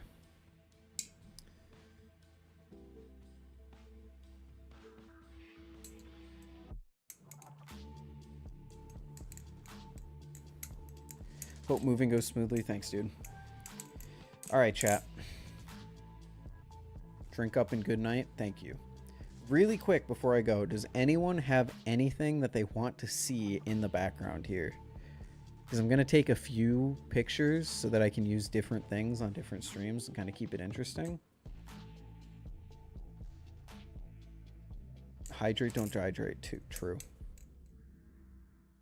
TC. I don't know what TC is.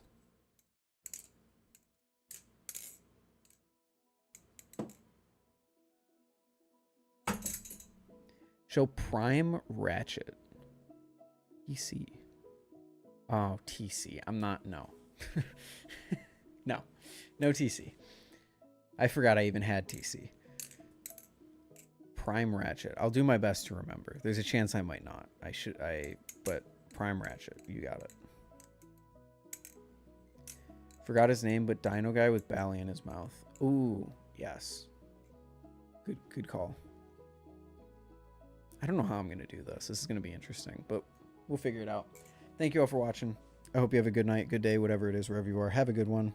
Make some good choices. Flip some good Ballies. And I'll see you in the next one. Pyaw.